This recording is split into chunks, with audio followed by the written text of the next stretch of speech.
now. 89X presents Lincoln College basketball on 88.9 FM and streaming live from the iHeartRadio app.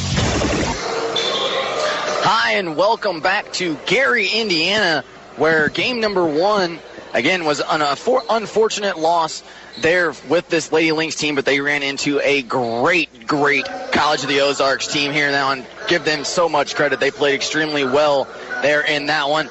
But again, we have the guys in action taking on College of the Ozarks as well, 19th ranked in NAIA Division II as well. Adam Hoffman, Nick Jackson with you here on the broadcast. The Bobcats, however, they come in 13-4 on the season, but your Lynx, they're 13-6. At one point, they started 6-6, now all the way to 13-6, riding that 7-game winning streak. We talked to Coach Ed McGee, or the assistant coach Ed McGee, earlier during the halftime of the Lady Lynx, and he kind of touched a little bit on how they've got to where they are today. But Adam, I want to hear your thoughts on what you think and how they've gotten to this point so far. You know, I really think that the unselfishness about this team has really grown. I think, you know, they're going with a hot hand, you know, whether that's Trayvon, whether it's LJ, Latham Jr.'s in the mix, Julian's in the mix. So, I mean, really just all those guys coming together, you know, saying, you know, we don't need 20 points a guy. We don't need 20 points a night. You know, if Trayvon's really got to go on one night, you know, he might get 30. You know, we're just going to keep feeding the ball. I think that's really what the team is becoming a team. You know, the beginning of the year, you know, I was kind of nervous when we said, you know, we got a whole bunch of transfer students coming in, you know, they're getting their respective numbers at the other school, and then they come and they have to play with Trayvon Tyler. I mean, he's a great point guard, and yes, he's a great passer, but he's more of a scoring point guard than anything else. I think that's really what he does best. So, I mean, I thought it was going to be a little rough at first, which it was, but I think they really turned it around right now. I think they really figured it out. You know, it's kind of like the question you asked me, you know, what you asked me on the bus about Duke. And I feel like this Lynx team is the exact same. They can only beat themselves, and we saw that in the beginning of the season where they were still trying to learn, they were still trying to regroup, they were trying to play together as a team, as you just mentioned, and now I think we're starting to see that on offense and defensive side of things. Yeah, and we're switching in and out lineups at the beginning of the year. You know, our guys can't really get in a rhythm that way. You know, we found a lineup that we have kept with the whole time. I assume it's the same.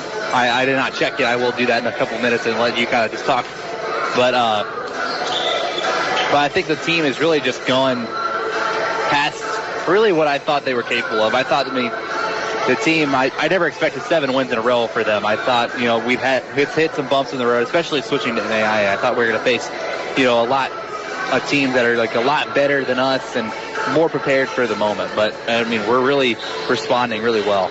No, I'd have to agree with you as well. Seeing those first couple games play out and just how they did, as, again, Adam's going to go quick second to go get the starters here in this one. But just the way that it panned out in the first couple games, you could see that the Lynx were still trying to get used to one another in that one. But since then, they've really bonded well together here in this one. Again, they're coming off a big win over St. Ambrose, 83-65, and I know that sounds like, yeah, they had no problems rolling through that one, but let's take a step back here in this one. The leading scorer on that one was Trayvon Tyler with 24, 3 rebounds, 4 assists, 2 steals on 50% shooting from the field. Again, however, though, that first half, though, for the Lynx, man, it was nothing what you think. I mean, yes, they put up 83 points in the ball game. However, though, They only shot 30% from the field as a team in the first half. They were 1 for 12 from the three-point line. Again, .08 from behind the arc. They only shot 50% from the foul line as well. And they trailed by at most at 16 at one point in that first half to St. Ambrose. Was down by 11 at halftime. But like I said, the second half was a completely different story from that St. Ambrose game here in this one, as they shot lights out in that second half, shooting 72% from the field as a team, 75% from 3, 6 of 8 from downtown, and 100% from the free throw line. It couldn't get any better for them as a team. They could not miss. They are red hot. They had 60 points in the half. It was by far the biggest margin in a half for Coach Lepp's squad, any Coach Lepp squad that he's had here so far. So you know these guys can score the basketball particularly well. I know it's pretty cold in here. And again, this is a team that is a force to be reckoned with. Yeah, I think this team has really grown into something really dangerous and special. I wish this team could go into postseason. I wish that could happen, I wish we could. Unfortunately, we can't do that because of the NAIA transfer. So, yeah, we're still in the transition year. But next year we will be able to compete. So hopefully a majority of these guys will return next year for us. And like you said, not losing very much. A few key players in that starting role. But other than that, not much to replace here for Coach Lepp's squad. And that comes down to recruiting, which he obviously did well this season. And I'm sure, and you know how it goes, the more you win and the talent that you have, the better talent you end up getting down the road. So this is a team that's kind of making their statement. Yeah, they may not be able to participate, but they're kind of preparing the way, paving the way for the future here for Lincoln College basketball. Yeah, they're trying to make a statement this year, so it makes them more dangerous next year. When we actually get to compete, it makes teams think a lot more about, Lincoln College. They were really good last year. Well, I wonder what they're going to come up with this year, So hopefully, this game for me is really a lot like the girls' game. I think the boys and the girls' team for Lake of the Ozarks pretty similar. I think they're definitely going to shoot the three ball really well. A couple guys on their team shooting over 50% from the three-point line. Really, the one that stands out to me is Brant Cochran. He's 73 for 124 from the three-point line, 58, pretty much 59% from the three-point line, and he's averaging 21 points a game. I've never seen shooting stats that good before. Just to add on to what you said, Cochran, he's 13th in NAIA points per game, like you said, averaging 21 points. Again, first in three-point field goal percentage, second in three-point field goals made per game at 4 per game, and second in three-point field goals made at 73. So once again, we have, like you said, the same type of team. This is another team that really loves to shoot the ball particularly well. They're playing a team that's, you heard Coach McGee say it, the best shooting team in the country, not only from behind the arc, but from the field as well. This is a team that loves to score. But the thing is here, will they be able to play defense against this very physical and very athletic Lincoln College team? It'll be a tough test, and I think both teams are very highly talented here, and this could be down to the wire type of game. Yeah, I think it's going to be a shootout. I think that's definitely what it's going to be. The key to the game for me is we do not need to try to keep up with them on three-point shots. I think we need to get the big fella some touches down low. You need to get Julian involved early, because I think his dominance on the inside is going to make a difference in this ball game. It really should. But definitely on the rebounding side of things, that's one thing we didn't win for the girls' side of things. We did not win that rebounding battle, and it really killed us in the end. So I think do not try to compete with them on the three-point line, and give it to the big fella early. And the Bobcats, their last game, they're coming off a big win against CCC of the Bible. Could not figure out what the CCC stood for. I looked it up, could not figure it out. So it's just CCC of the Bible. University or college? I don't know. I don't even know either. But 114-95 was the final score in that game. You mentioned they love to score the basketball. 114 points in regulation. They scored 63 points in the first half. Yeah. 50 in the second. These guys know how to score and score fast. This team really reminds me of like a John Wood team. I think that's a good comparison to them for the viewers that really don't know the NAI scheduled teams yet. I think that's definitely a good comparison for them. And, I think we're kind of the same as we were last year. We're very ball dominant with Trayvon. But, we got a couple different weapons this year, with Julian down low and, having LJ coming off the bench early in the year with scoring like 28 points off the bench, but now he's in the starting lineup. So hopefully, that just can really just translate over because, this team, they're going to be tough to beat. They're going to be tough to beat, but I do feel that the Lynx have some size here in this ballgame, and they're going to have to use every inch of their height here in this one to pull down the boards here, because this is a Lynx team that they kind of get lackadaisical sometimes on the rebounding side of things. They were out-rebounded in the win against St. Ambrose, so that'll be the tough test here in this one. But let's meet the starting lineups here first for the College of the Ozarks. Yeah, for the Bobcats, you have number 0, Clay Burton, number 2, Trayden Rackley, number 4, Heath Carmichael, number 22, Ethan Davidson, and number 30, Brant Cochran, who I did mention in the intro there is just a lights-out three-point shooter.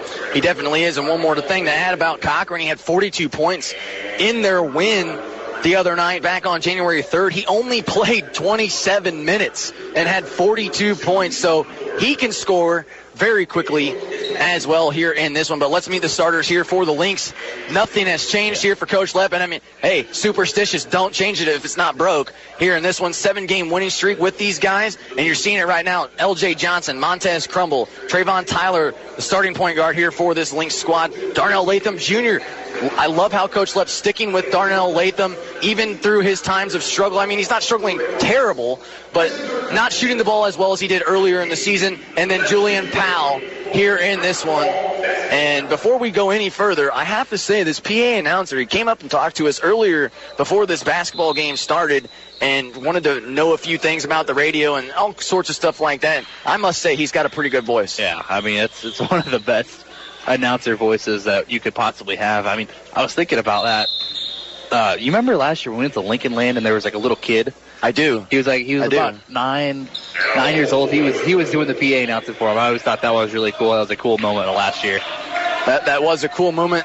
Again, the College of the Ozarks, the Bobcats win the tip-off here already. They're trying to score first as Davidson trying to back down Powell, give and go as the turnaround fader, no good, rebounded by L.J. Johnson. So the Lady Lynx were rocking the new Adidas here, but unfortunately the men's still in those old Nike Road gray ones. We're looking for them to kind of get a spark here in their new uniforms. Maybe they're just not superstition, man. Maybe they're just not going to wear the Adidas ones until they lose, maybe. I like your style here. Johnson with it at the top of the key. He's looking for Powell down low. Instead, he finds Tyler in the corner. Back to Johnson at the top of the key with 4 seconds. He drives into the lane, puts it up off the glass, and gets it to go as L.J. Johnson. I mean, that almost looks too easy there in the final 4 seconds. Yeah, I mean, that's L.J. Johnson to a T. I mean, he's just going to score in just any fashion he can. I mean, he's gonna get to the basket any way he can, and he's gonna get some buckets. Cochran now to Racky, but Cochran takes the three, no good here in this one. I'm sure he's not gonna make everyone, but those are the ones he should make here in this one. As Latham Jr. feeds Powell down low, he's trying to back down Davidson. A good strong pass to the corner for Johnson. Johnson for three, no good, just a bit to the left, and it's rebounded by Carmichael. I like Trayvon Tyler guarding Cochran. He's really just announcing that he's gonna lock him down. I think that's definitely the right person we want guarding him at all times. I think just have Trayvon on him and we'll be set. And Davidson knocks down the layup there off the glass here. 2-2 as Latham Jr. thought about a step back jumper from the baseline as that one's thrown to Johnson as that one's saved from going out of bounds. Crumble now saves it from going out of bounds from the pass over to Powell. Now to Tyler on the wing, who thought about a three maybe a year or two ago. He catches and shoots that. A smarter player now. He finds Crumble. Crumble backs it out now to Johnson on the left wing with 5 seconds left to go yet again. Johnson has to kick it over to Tyler. Tyler catches shoot this time and off the back of the rim and almost fell for Trayvon. Yeah, just it's running down the shot clock right there. Really nothing we could get. That was probably one of the better looks we could have gotten on that kind of possession. And Davidson and Powell, I think that's going to be the key matchup here early in this first half as Davidson sets the screen there for Racky. Now over to Cochran. Cochran drives in as Rackley cuts to the baseline but loses it out of bounds with 7 seconds on the shot clock. It will go to the Lynx here as they will get the ball back. You know, it's just Cochran. He coming down that time guarded by Montez Crumble, who's also not a bad option. You know, Cochran only stands about 6 feet tall, so that's really someone Crumble can guard really effectively, you know, because he's not tall enough to just shoot over him. So I think, you know, switching off him and Trayvon, that's just a good look for us. Trayvon has it now. He's going to take a step back jumper, and he almost got the friendly roll. We saw that Lady Lynx didn't have any luck with the friendly rolls in that first game. Trayvon not having any luck here in this game either, as Barton with it. Over now to Rackley as They feed Carmichael down low. He takes a turnaround jump hook, no good, as it's rebounded by Powell. Now outlet to Tyler. Tyler behind the back to the corner now for Johnson. A no-look pass to Latham. He takes one step in, takes the jumper, no good. Powell tips it to Tyler. The putback is in. He's screaming and one. Doesn't get the foul, though, but he still finishes through contact. That's classic Trayvon, always yelling for that call. He always wants that and one call, but just didn't get it that time. And trying to provide a spark here for his team early. Davidson now with it to Barton. Barton now with it, trying to drive in on Latham Jr., but has it stolen away by Johnson. Outlet now to Crumble, but Crumble has it poked away from behind. It'll stay with the Lynx here in this one. They lead it, 4-2. And we are the home team on the scoreboard for the second time. 16 minutes left to play here in this first half. 4-2 lead for the Lynx. Johnson trying to feed Powell, working on Davidson. He just posts up and takes the turnaround jumper from the baseline. No good, but Crumble almost came down with the offensive rebound. Instead, Cochran pulls down the board. I think Julian Powell needs to get better position down there. I don't like settling with a jump shot for Julian Powell. I want to try to get him towards the basket. I want to try to get him an easy layup or a dunk, to get him going. So maybe get some better position next time. Barton took the three, but could not get it to go as Johnson cuts to the rim. A pass there, a bounce pass from Tyler as he hits the reverse layup. 6-2 lead now for the Lynx. LJ Johnson having a pretty good start here so far in this ball game. Now, as Rackley kicks it out to Barton in the corner, he drives baseline, a no-look bounce pass down low to Rackley. He cannot hit as it was blocked by Powell. There's where the size comes in handy now. Latham Jr. trying to run the floor. He's blocked on the other end as well by Carmichael. He comes down on the floor with it. It was a 3-on-3 fast break as now Carmichael trying to feed it inside to Barton, but stolen away by Crumble. A 2-on-1. Crumble's going to take it himself, and he cannot lay it up and in as Tyler was going for the offensive rebound, and we're going to have a foul going on Davidson. Yeah, just really our defense is looking pretty flawless so far. We're not giving up the three, and if we are giving up a three-pointer, it's very contested. Not a very good look, I would say.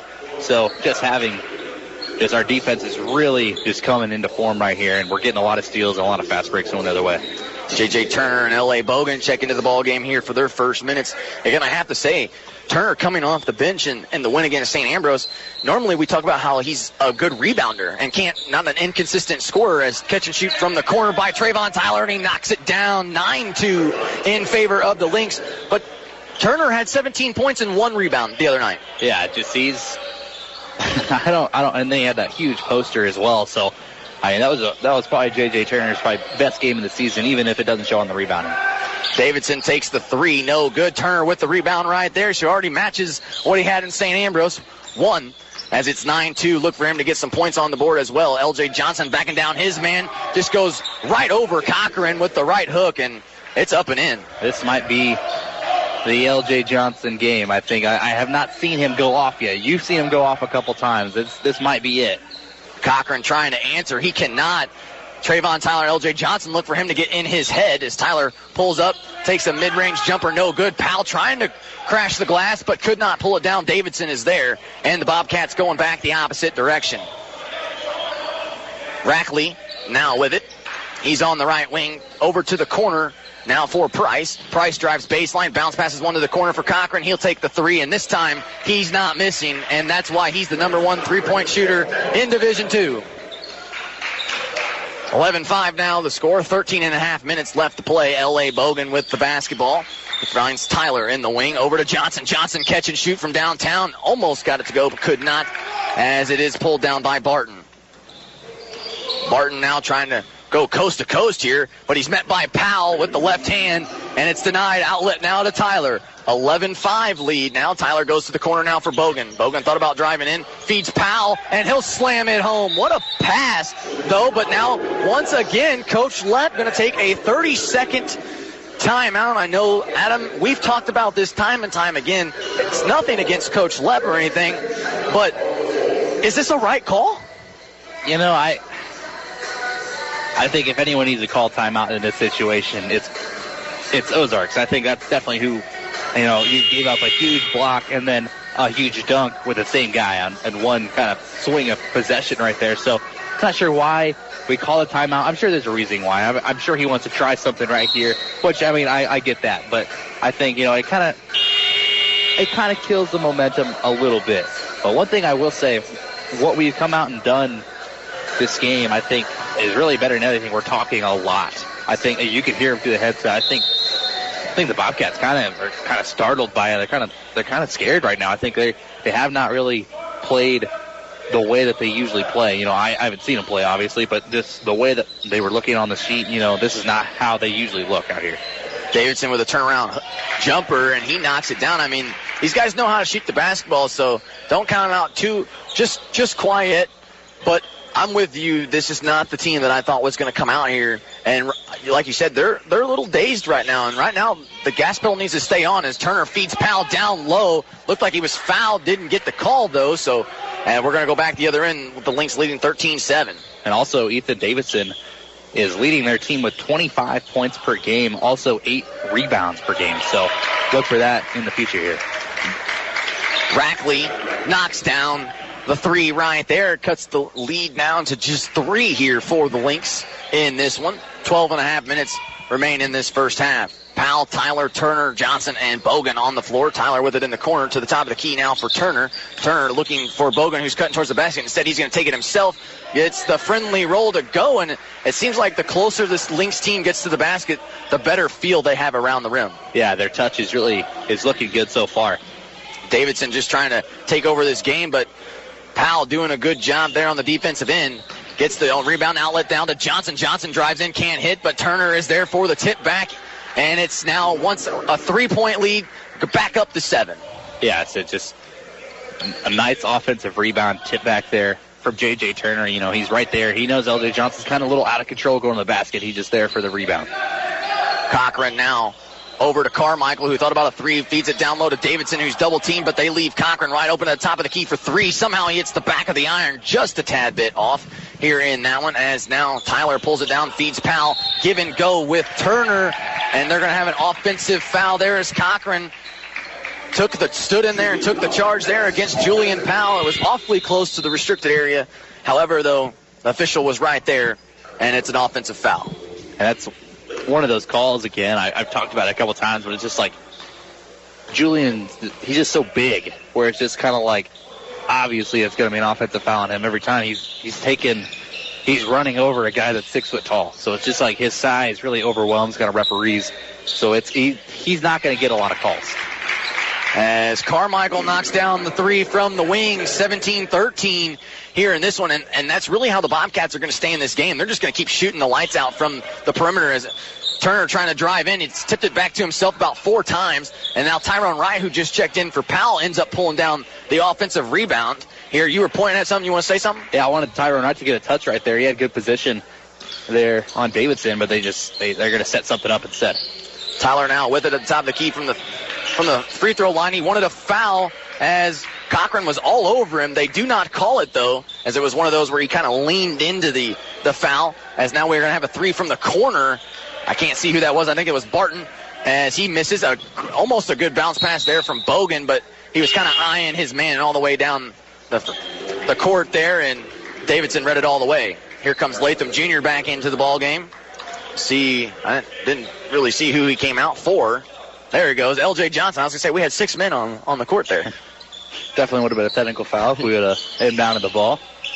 As they inbound it to Tyler, catch a shoot from the corner yet again. This time it was off this backboard. Not an unusual shot taken there by Tyler. He hit that first one, but couldn't hit the second. Cochran now over to Davidson. Davidson from downtown, and he cannot hit in and out yet again. It seems like these rims are a little jumpy here. Yeah, I mean, it happened to us in the first game. It's happening to Lake of the Ozarks here in the second game. So it just, we saw a couple of those in the girls' game where it literally goes in and out. And good bounce pass there down low from Latham to Turner. He's working on his man. He puts it up, count the basket and the foul, as Dakota Price was all over Turner, as, again, Price only stands 6 foot tall, maybe a generous 6 foot. Turner's going to have his way all the time. Yeah, you really should expose that at all times. He's a lot taller than the guy. He probably has a lot better footwork in the post than he does as well. So I doubt that he's guarding that many guys in the post that often. So, Turner just did what he needs to do. He just takes advantage of it. They feed Davidson. Davidson now give and go with Price. He kicks it out to Barton. Barton trying to drive in. Has it poked away by Bogan. Regains control, though. 12 seconds. Just going to have to turn around and kind of force one, and somehow got it to go off the backboard. I'm not sure about that one. I didn't think that one could had a chance to go in at all. As Latham across the court pass to Bogan, who takes the three. An okay three-point shooter, but again, he's trying to get back in the works of things after that ankle injury. Yeah, he still hasn't really gotten back to 100% yet. As Price just goes right around his man, Turner, and he lays it up and in. 19-17 now, 9 minutes remaining here in this first half. It seems like the Lynx get the lead back, but these Bobcats, they just shoot the lights out from the perimeter. They just crawl their way back in. And Tyler now trying to drive in, puts one up off the backboard and draws the contact. Sorry to interrupt, but I was saying they've gotten back in the game, not even by the three-pointer. They're getting easy buckets down low, which I thought they were kind of gonna live and die by the three, but no, they're two-dimensional team, and they can really just do it all, really. Don't forget, like you mentioned earlier, Davidson had 25 points in the win the other night. Again, 12 of 19 shooting, all twos, all from inside the post. He averages 25 points per game. I was looking at his stat sheet. He does not shoot the three ball that often. He's only shot it 46 times, made 21 of them. So he's still shooting about 45% from the three-point line, which is a good number for a big guy. And Trayvon Tyler knocks down a pair from the free throw line. 21-17 now as Montez Crumble checks in for Trayvon. And Trayvon, Montez, L.J. Johnson, even Latham Jr. is in the mix as well. You have four quality guys that can be in the backcourt and also can score at will. Yeah, I think that's definitely guys that are committed on the defensive end as well. So our team is looking pretty, just no one can stop them right now. As Carmichael takes the three from the top of the key and he knocks it down. Tyrone Wright was trying to close as quick as he could, but he could not. 21-20 now, 8.5 to play. And again, this is the number one three-point shooting team in the country, so they're going to make an open three if you don't have a hand up. Well, yeah, they're gonna make an open three. That was just way too much breathing room. Crumble now trying to drive in. It was tipped, gets his own miss, but Powell from downtown cannot hit, but Tyrone Wright pulls down the board here in this one. Hands it over to Latham Jr. Now he's going to try from downtown as well. He cannot hit either, and interesting that there wasn't a lot of ball movement there. Yeah, there wasn't a lot of ball movement, but that's why you have Tyrone Wright in the game. He's creating second opportunities for us. He's getting the offensive rebound, chasing him down at all costs. Barton now with it, trying to drive in, puts one shot over. Crumble can't get that one to go. Crumble almost had the rebound, but Powell says, hey, I'm just a little bit taller. I'll grab that one. Thank you. 21-20 now. Here come the Lynx back the other way. Latham Jr. thought about it from the corner instead to Powell. Over now to Crumble in the opposite corner. Back to Bogan at the top of the key. Bogan now looks up at the shot clock. 14 on it. Over to Latham. Bounce passes one down low to Powell. Kicks it out to Wright. He's a possible threat from downtown, and we're going to have a traveling violation here as he does knock down the jumper, but, however, took one too many steps. It was a questionable call. I couldn't quite see it as well as the official could, but I think he did kind of slide that foot just a tad bit. It was close, but quick enough as the officials had some good eyesight here in this one. As now Barton with it in the corner. He sees a lane trying to drive in on Crumble. Up and under move, and not much Crumble could have done right there. Good defense, just some better offense. Yeah, really good offense, just avoiding the defender there. Kind of a scoop layup. But just, yeah, it's a good possession there by the Bobcats. They take the lead now, 22-21. As Powell almost traveled with it, kicks it back out to Crumble. Crumble gets a screen at the top of the key, swinging it to the right side now for Latham Jr. He thought about baseline. Instead, good defense, though, by the Bobcats as he now feeds right down low. Here comes the double team. Back out to Latham Jr. Catch and shoot from downtown. No good there by Latham, and that's something that he hit earlier in the year. Carmichael with the rebound. Outlet now to Price, who's running the floor. A reverse layup, and he knocks it down for the easy two. And now all of a sudden the Bobcats in the lead, 24-21. 6.5 to go here in the first half. Yeah, I think Coach Luff needs to I think he needs to burn a timeout right here. I think this is when the time you do it, especially now. If we don't come up with points right here, and we give up one on the other end, I think that definitely a timeout. Tyrone Wright tried his best to lay it in. So close, but again, Now a step back three there from the Bobcats in Barton, but he could not hit either as it's pulled down there by Powell. Outlet now to Bogan. Bogan trying to drive baseline, kicks it out to Latham Jr. in the right side corner. He's now trying to drive in, almost had it poked away, feeds Powell. Powell just inching his way to the rim, and all he has to do is just jump and lay it up and in. That's the kind of move I want to see him make a lot of the time. You know, he's big and strong, but sometimes he kind of plays a little soft. I think he needs to be a lot tougher down low, and he showed it right there. Crumble pokes that one away from Barton. Here the Lynx come on a fast break opportunity. No look pass to Latham Jr. on the left side corner. Trying to feed right down low, maybe give him a touch, even feed Powell. He's trying to drive in, draw some contact, puts it up off the glass. Can't get it to go, just a hair too strong, but Latham Jr. will go to the line for 2 shots, as it looks like we might have some. I know you're trying to look over there too. It's hard to see from the angle that we have, but I think Trayvon Tyler's about to check back in. Latham at the line, does not hit his first free throw here in this one, and Latham's one of our better free throw shooters here so far, as Turner, Johnson, and Tyler all check back in for Wright, Bogan, and Crumble. As Latham's second one, that one rattles home in this one. So we're all tied at 24 here with 5:17 to go, and I think even though the Lynx might be a little frustrated right now, they have to be happy with the fact that they're holding the number 1 scoring team to just 24 points and a half. Yeah, I think that's definitely something that's been working for us on the defensive end. But I think also we've kind of given up a little too many easy three-pointers here and there. I think, you know, to give it up once in a while, it's not as bad, but I think we're giving it up a little too often. As now it's 2 seconds on the shot clock, ball's loose on the floor. It ends up in the hands of Latham Jr., and now we're going to have a foul going the other way, as Barton, who thought about a 3, instead could not here in this one. As, again, the Lynx will have the basketball. 4:45 remaining in the first half. We're tied at 24. And, again, you got to love the hustle there. The Lynx on defense, that they don't give up. Yeah, I mean, we're just a very aggressive team. You know, we want the ball more than anybody. I think the hustle plays just really will win us a basketball game. Tyler drives baseline from the right side corner, and he lays it up and in through contact.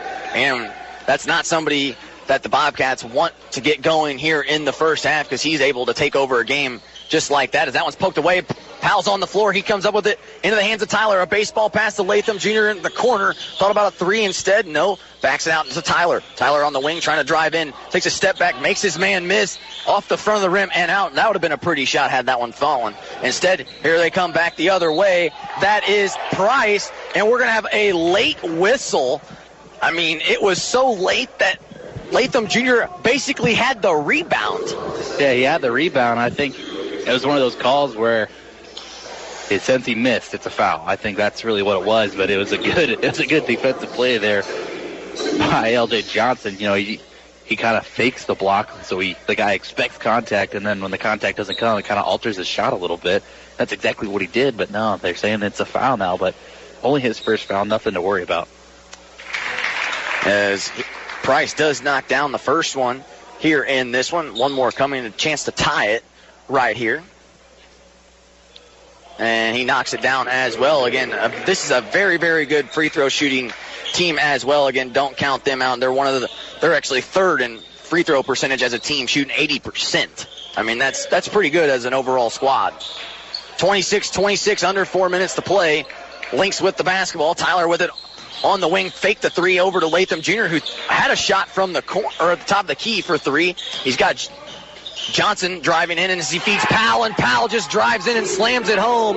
Not quite over Rackley, but pretty close. Yeah, that was a tiny slam sandwich as well. He didn't quite put him on the sandwich, but it was definitely a huge slam. He had the chips on the side, as now that one's stolen away there by Tyler. They got a give and go here with Turner's on the fast break, who almost had a posterized dunk. As you mentioned, he had one in the last game, but Cochran comes up with it, and now he's going to call a timeout taken there by the Bobcats, because they didn't want to lose possession. They still have 5 remaining here in this one. They'll take a 30-second timeout. 28-26 here, 3:17 to go. Now, I know this is a close game, Adam, and we've kind of talked about it, but the Lynx have to be pretty pleased on the defensive side of things, holding the best scoring team in the country to just 26 points right now in 17 minutes or so. That's not something that this Bobcat team is used to. Does that wear them out a little bit more now that they have to kind of like focus just a little bit harder and kind of make that extra pass or something? I would say so, just because, I mean, like you said, they scored 64 in their previous game, you know, in the first half. So I think it's kind of wearing on them right now. They're not making as many shots as they want to. Obviously, you'd like to make them all, but, you know, the shots aren't falling for them. So they're kind of resorting to different situations, which, I mean, they're doing a pretty good job of it because they're staying in the game. But I think their defense needs to get a little better, especially they need to match our physicality on the defensive end. And I know the Lynx only lead by 2, but I think you can attest to this as well. I mean, the Lynx really haven't shot the ball particularly well either in this ball game. No, definitely not. And I think something has to do with, I mean, LJ Johnson scored our first 6 points or so, and then they took him out, and he didn't come back in for another 10 minutes. So, you know, that kind of took us out of a funk right there, but we're coming back the other way on the fast break. As Carmichael could not hit the 3. Latham Jr. now gets the rebound and takes the mid-range jumper. It's Johnson now pulls down the offensive board here for the Lynx. Outlet down to Tyler. Tyler trying to drive in. No foul called. He wanted a foul. He looks at the official. Doesn't get it. As we saw a barely a foul on the other end, and now with some contact here, it's going to get interesting in the second half. As Cochran picks up his dribble at the top of the key, feeds Carmichael, trying to feed a give and go with Cochran, but Powell says no, as that one was stolen away, but then stolen right back by Price on a bad pass by the Lynx. He kicks it out to Rackley, who trying to drive in. He pump fakes Powell, and he lays it up and in. Still, Powell, even on his way down, about blocked it. Yeah, but Julian Powell, he kind of falls for the pump fake a lot. I think the pump fake is really, it's really kind of a detriment to his game, because I think he's a very good defender, but he falls for the pump fake just a little too many times. As he's working on Davidson down here, turning around, give and go, and Powell with an interesting touch there, didn't get anything on that. No net, no rim, about 5 feet away from the basket. We're tied at 28, minute 50 to go here in the first half. Cochran with it at the top of the key. He drives in, kicks it out to the corner, over to Carmichael on the wing, and he knocks down the 3. As he missed the long range, he's got 9 just on 3s alone here in the ball game. 31-28 now in favor of the Bobcats. Yeah, we need a good possession right here. You know, we need to get something to just try to match them. You know, we don't need to try to match them on the 3. You know, just try to cut it to a 1-point game here. Latham trying to drive in, kicks it back out to Turner. Turner thought about a 3. Now he's going to drive in right side lane, puts it up off the glass, and gets it to go. It seems like Turner, he can drive into the lane with authority sometimes. I don't know why Coach Lepp doesn't go to that. Yeah, he's a very good player. I mean, he's a lot more than just a defending rebounder. You know, I think his athleticism and that move right there, you know, little dribble move, get to the basket, nice little finish. Cochran and Tyler give and go. Tyler poked it out of bounds. The Lynx, they said it was off Cochran, but Johnson trying to get back in his zone. He can't hit. 31-30 now, under a minute to play. Carmichael with it. He hands it off to Cochran. To the top of the key in Davidson. Davidson trying to drive in on Powell behind the back, trying to go there, but Powell says no and knocks it out of bounds. It'll stay with the Bobcats with 15 on the shot clock. And credit the defense here by not only Powell, but this Lynx squad. Yeah, I think Julian, when he goes up and gets those monstrous blocks, I mean, it sets a mental note to the player that just shot. I mean, Davidson, he's probably going to think twice before he goes back in once again, because, I mean, he's sending a message out there, you know, saying, you know, it's not free down here. You know, I'm going to try to get anything I can. As Trayvon Tyler gets a block on the other end. You know, we're a very good shot blocking team. We're full of athletes. That's really what it all comes down to.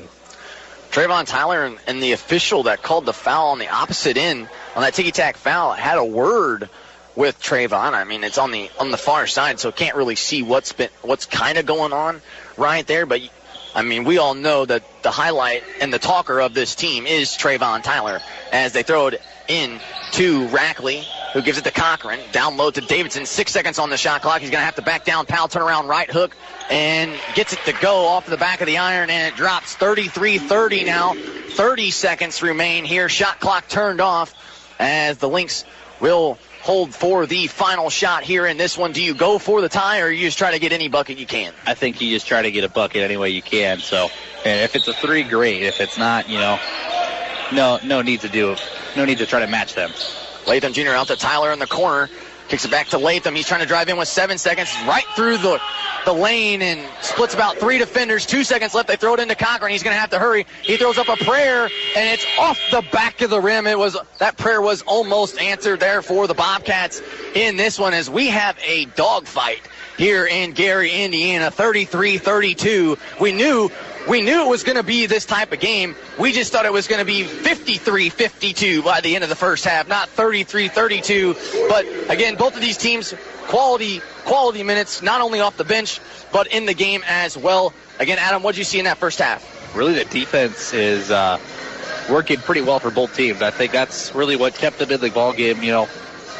We gave up some easy shots. They gave up some easy shots for us. But, I think the aggressiveness of our defense is really going to play into the second half. I think we need to come out with the same aggression, same kind of physicality, because it'll frustrate them.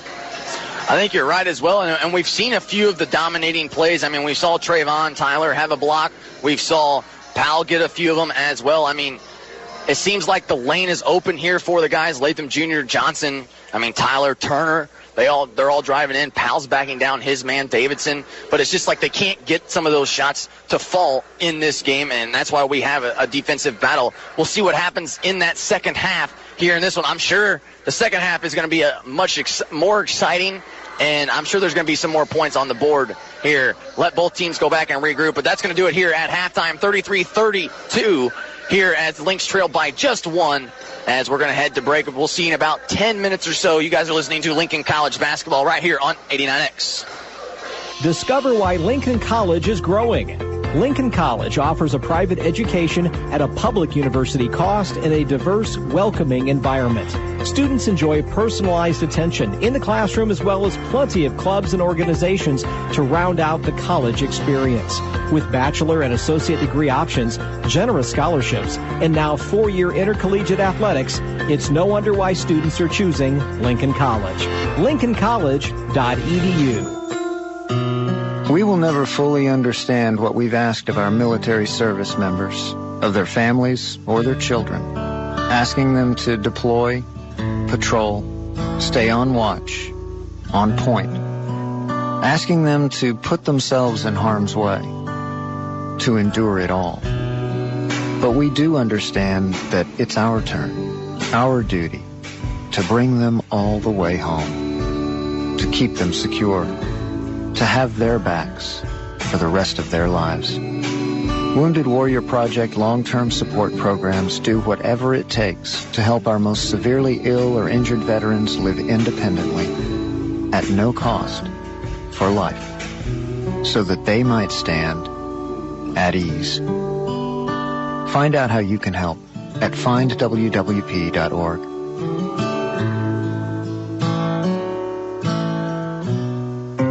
I'm a firefighter. A teacher. I'm a farmer. I'm a barber. A waitress. A mom. We're all part of your community. Every day we move in and out of each other's busy lives. It's easy to take for granted all the little moments that make up our everyday. Some are good, others not so much. But that's life. It's when you experience a moment of uncertainty, something or someone's behavior that doesn't seem quite right. These are the moments to take a pause. Because if something doesn't feel right, it's probably not. It's not about paranoia or being afraid. It's about standing up and protecting our communities. One detail at a time. Because a lot of little details can become a pattern. We trust our instincts. Just like you should. Because only you know what's not supposed to be in your everyday. So protect your everyday. If you see something suspicious, say something to local authorities. If you're a guy turning 18, you need to register with the Selective Service System. It's the law, and we wanted to make absolutely sure you get the message, so we brought in someone we knew you'd pay attention to. 50 push-ups! Hey, Coach. Get on that computer! SSS.gov! Not fast enough! 50 jumping jacks! It's for your own good, because not registering with Selective Service could cost you a shot at college loans and grants, federal jobs, job training, and in most states, it could even cost you a driver's license. I'm talking to you! Run that hill! 50 hills! Go to SSS.gov to register with Selective Service. 2 minutes and you're done. It's just something you have to do. Pick up the pace! 50 ballet jumps over the alligator pit. Register with Selective Service at sss.gov within 30 days of turning 18. If you don't, the consequences could be ugly. Don't you smirk at me! 50 belly flops into moving traffic. This is the 89X Lincoln College Basketball Halftime Show. I am Paige Fletcher. Today I have Zach Landers, the Director of Student Engagement, with me today to talk about student activities. Welcome. Why are student activities so important at Lincoln College? Student activities or student engagement in general plays a huge part in student retention. Studies have shown that students that are involved or have a healthy level of involvement tend to do better academically. It curbs homesickness. It allows them to find a community on campus and you really make this place their home. If you think about it, students spend almost 10 months out of the year away at college, so it's very important for them to get involved and also just to keep them out of trouble. What are some of the student organizations on campus that leave the most impact on students? I think that it would be unfair to pick out just one student organization that leaves an impact. They all play their part in, providing a community for students interested in whatever that organization's mission is. We try to provide a variety of student organizations on campus.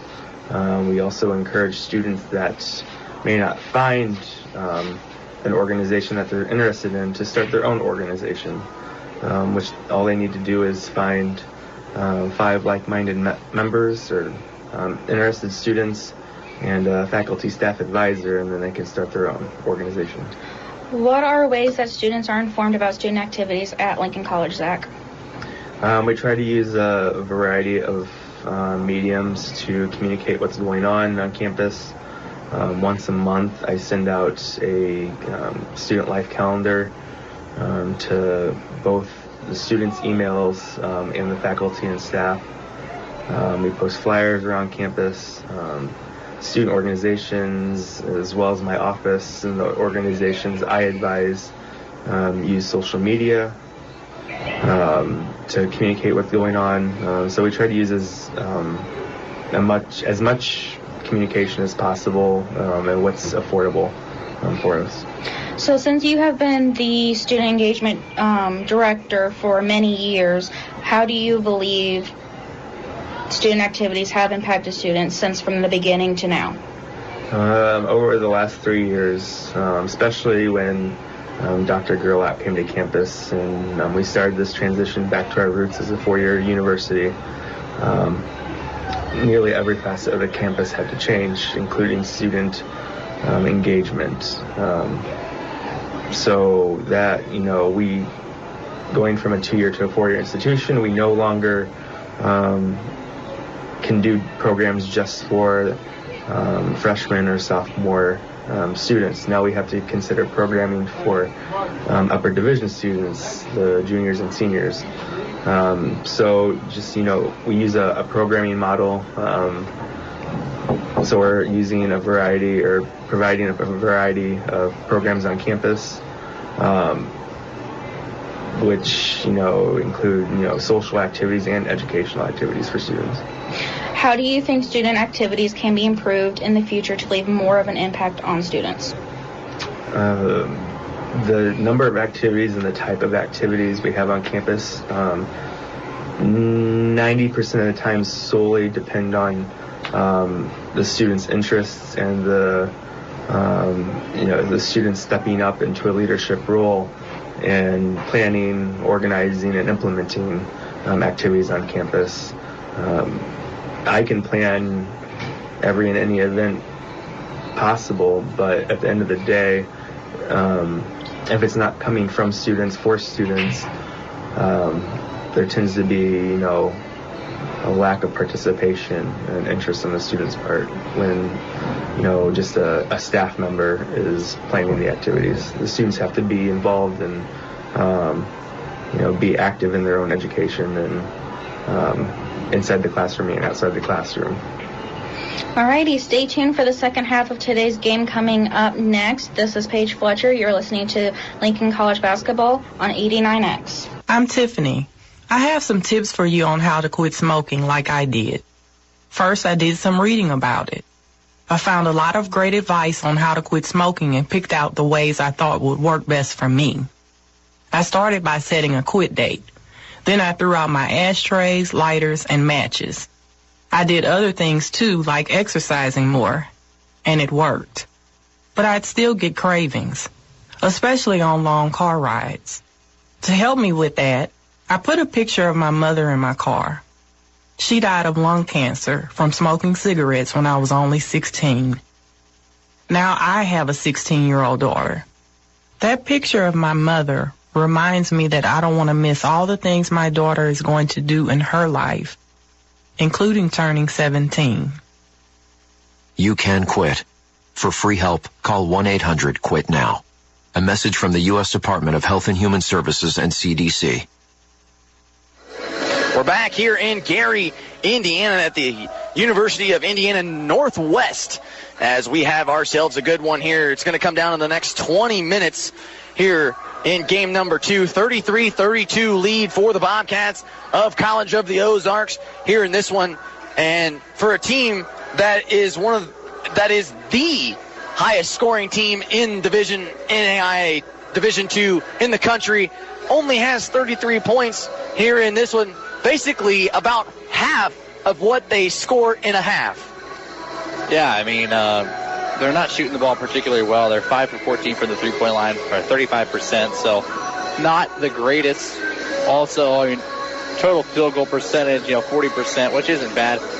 They're shooting better than we are. We are 36% from the field and 11% from the three-point line. 1 for 9 for us. I believe the only person to hit a three for us is L.J. Johnson, I believe. But, I mean, one of the big points in the first half, I mean, Julian Powell has 6 points, 6 rebounds, 3 blocks, and 2 steals. So that's just an all-around stat line there for Mr. Powell. We had 9 steals as a team and 4 blocks as a team, which is a very high number. No, you're exactly right, and that's exactly what this team does. They try to play good defense. You saw Lep at the beginning of the season where this team, when they weren't playing defense, and I'm going to use this one as an example, but Darnell Latham Jr., they were always wanting Darnell to just stay in front of his man. He would kind of let him go by a little bit, and he wouldn't step in there and take a charge. Now, he's taken one, I believe, so far this season that's actually called a charge. He's tried to step in and take a few more here and there, but you can see the way this team's kind of buying in here. Latham Jr. was a transfer coming in, and, he has no idea what Coach Lep's going to run, the system and all that, and he comes in and ends up playing really well on the defensive side of things here in this one. And it also, too, does help when Trayvon Tyler is in your ear constantly. Yeah, I think that definitely helps. But, I mean, yeah, being a transfer coming in, we noticed at the beginning of the year, the transfer students kind of stuck together, and then the original guys on our team, they stuck together. So we felt like there was kind of 2 different teams. But now it's more just, it's team now. We're one team, we're one unit, and we're starting to play like it too. No, you're exactly right here. Just taking a quick look here from the stat line. Again, the Lynx shooting okay here in this one, but again, not the greatest of what they want. I mean, 1 for 9 from the 3 here in this one. I mean, that's just, we see it all the time. Yeah, you can't have that. But another person we need to stop on their team is Heath Carmichael. He's got 9 points. I believe that's all on 3-pointers as well. So, I mean, we're doing a good job on Cochran. He's only got 3 points. So definitely a low for him in the half. Also with Davidson, he only has 6 points and 4 rebounds. So doing a good job on him. Julian Powell's doing a very good job on him so far. So, he's not giving him anything he really wants down there. He's making him work for it. So hopefully they can continue that in the second half. They're exactly right here, but there's a game plan involved here, as you can already see Cochran right at the front of the coach. They're already talking things over here as we still have just a minute before we start this second half here in this one. But again, 33-32, as this is a team that can score in a hurry, can score quickly, but don't get yourself confused. This is a Lynx team that knows how to score a basketball too, and we saw L.J. Johnson, as you mentioned early in that first half, kind of starting. He started off strong, but then kind of went cold there at the end. But I maybe look for him to possibly heat back up in second half. Yeah, I think he will eventually. But other than that, I mean, Trayvon Tyler, I think he led the way for our team with 8. Yes, he did. 9. And also Latham Jr. J.J. Turner had 8 points. So also, I mean, we're doing a good job. Both units are working good, our bench unit and our starting unit. So hopefully we can carry that energy into the second half.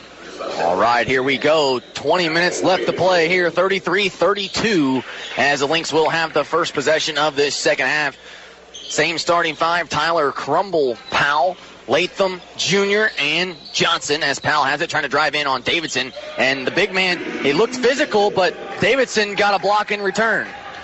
Here the Bobcats now come back the other way. They feed Davidson. We'll see at the top of the key. He's swinging around to the left for Barton, as that one's tipped out of bounds, and it was last touched by the Bobcats. So unforced turnover by this team, this College of the Ozarks, and L.J. Johnson's like, come on, man, let's go already. He keeps saying, we got to go. I mean, that's how this team runs. I mean, they like running that fast break, and I think that's really what makes this team run. And right there, Darnell Latham Jr. getting to the basket with ease, and he's going to finish that.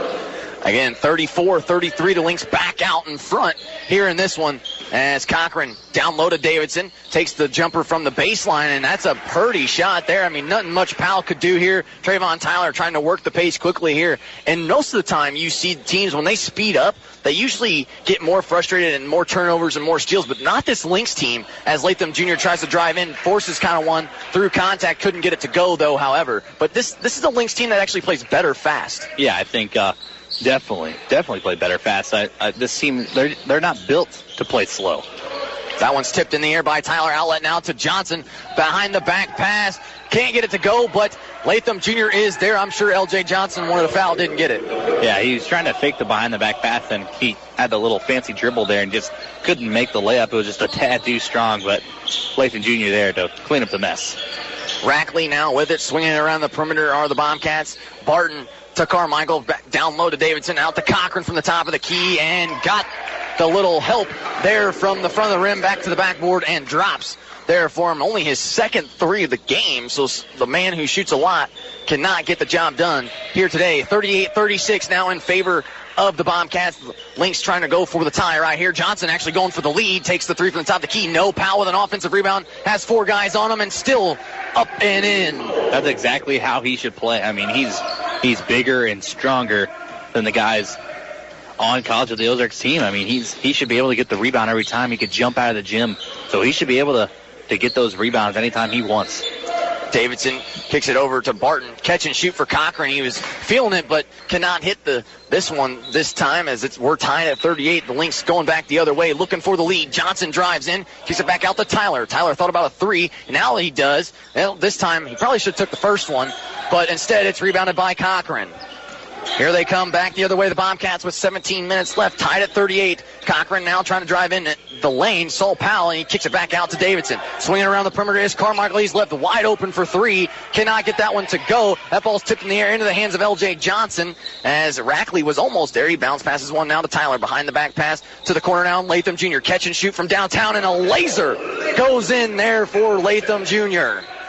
That was probably one of the ugliest shots I've seen him take. It was a line drive right to the basket. Finally good to see him hit a 3-pointer. He's had a very long cold stretch here for the last couple of games for these Lynx team.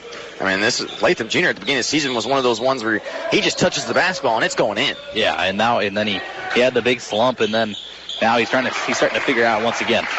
As Davidson knocks down the 3 right there, they answer on the other end, 41-41. Tyler quickly now takes the jumper. Powell, though, over the back of Davidson. I could kind of see it from here, but that's one of those things when you start playing a little bit fast, the big man get a little bit too excited sometimes. Yeah, and he's probably the guy that's going to get the most tired out of all of them, because he's a big guy. I mean, he's a bigger guy, so running up and down the floor, it may work for him for a quarter or two, not a quarter, but maybe a couple minutes of a half, but, he can't do that the whole game. 41-41, 16-15 left to play in this one.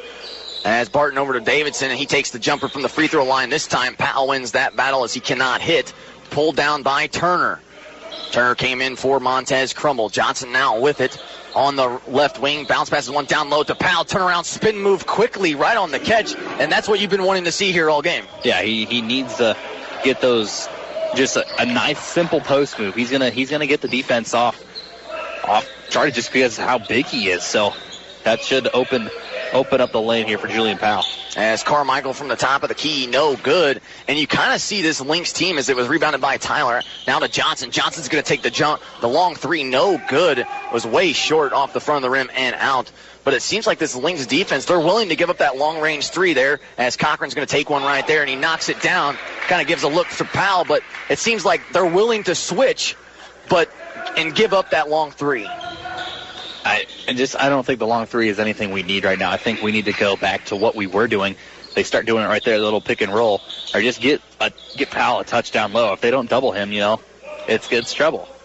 As they find Latham Jr. on the right wing, 10 seconds on the shot clock. They're trying to feed Powell down low, but they got him well guarded in the post. Davidson doing a good job. Now they feed him on the baseline. 3 seconds. He's going to have to put it up, and he kicks it out to Latham Jr., and that's not what they needed right there. Latham Jr. didn't get the shot off before the shot clock violation, as it's going to give the ball back to the Bobcats here in this one. 44-43, just under 15 to play, and that was one of those things that Powell just took it himself. Yeah, got to have better court awareness than that. And you got to notice the shot clock, That kind of goes on the other guys, not letting them know, as J.J. Turner gets a huge block against Davidson. Latham Jr. takes a step back three. No good. Powell with an offensive rebound. Tips it into the hands of J.J. Turner after the putback. And Turner will finish up and in. So the Lynx up by 1, 45-44, as Coach Lepp calls a timeout right here in this one to talk things over. And this is a pretty decent timeout here for Coach Lepp. I'm sure at the beginning of the season he didn't think that you and I would be sitting here wondering his every move just on the timeouts alone. We love discussing these timeouts. But, again, so far in the first 5 minutes here, Adam, what do you think the Lynx have done differently in this second half to kind of pick up the pace a little bit, as you say? Well, first of all, I think that is a good timeout because we're playing a little sloppy there. I think we need to figure things out here. But, I think we started off a little rusty coming out of halftime, but now we're starting to find our bread and butter, and I think it's Julian Powell right now. I think he's unstoppable down low. Unless they double team him, he's going to score pretty easily, I think, especially on the defensive end too. He's winning the battle against Davidson. He's making him settle for mid-range jumpers, long-range jumpers, which is good because he knows if he goes in the paint, he's got his hand full with Julian. And, two, just looking at the stat sheet for the Bobcats, Davidson's not one of those guys. He can make the three, but he doesn't like to shoot a lot of them per se, and that's where the three ball kind of for this team, they love it, and that's where he kind of doesn't fit in. But I think that makes them more dimensional. I think that makes them a better team just because they're not just a three-point shooting team. They can give it into the big guy, and he can make something happen.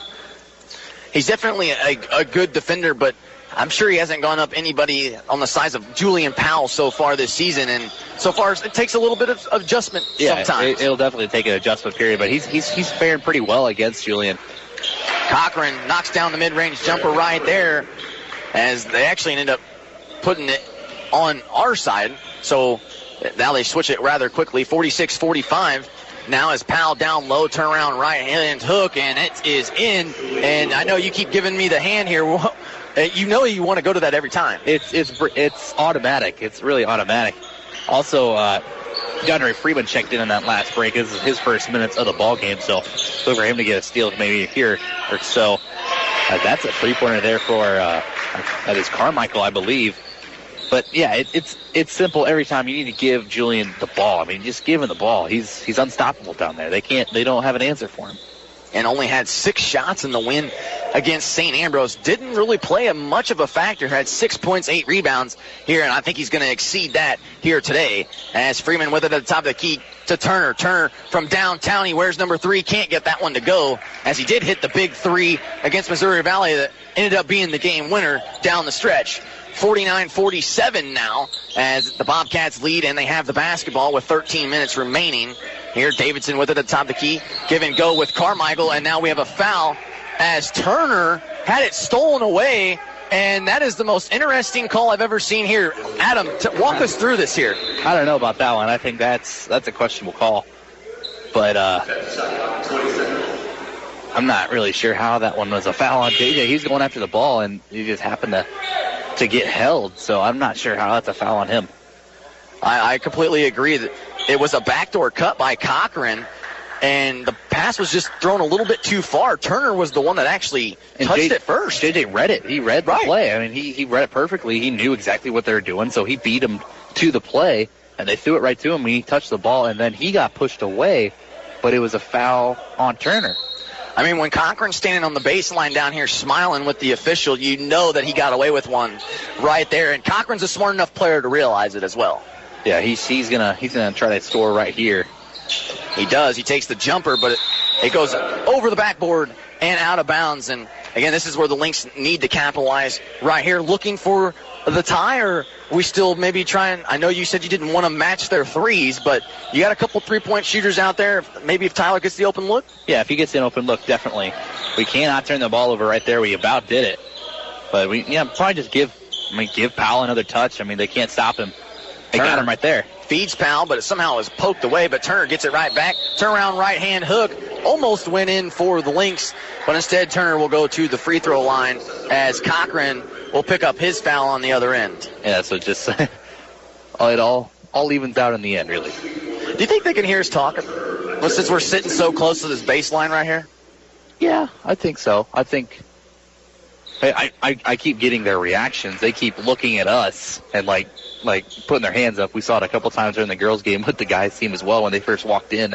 L.A. Bogan was sitting down there, and every time something bad would happen, he'd look right over to us and got to raise his hands. So, I mean, it's an advantage to sit this close to them. You know, you get to be more part of the game, but I don't think they can hear us out. I don't think they're really they're not listening for us either. No, they're in their own zone. 49-48 as Carmichael yet again.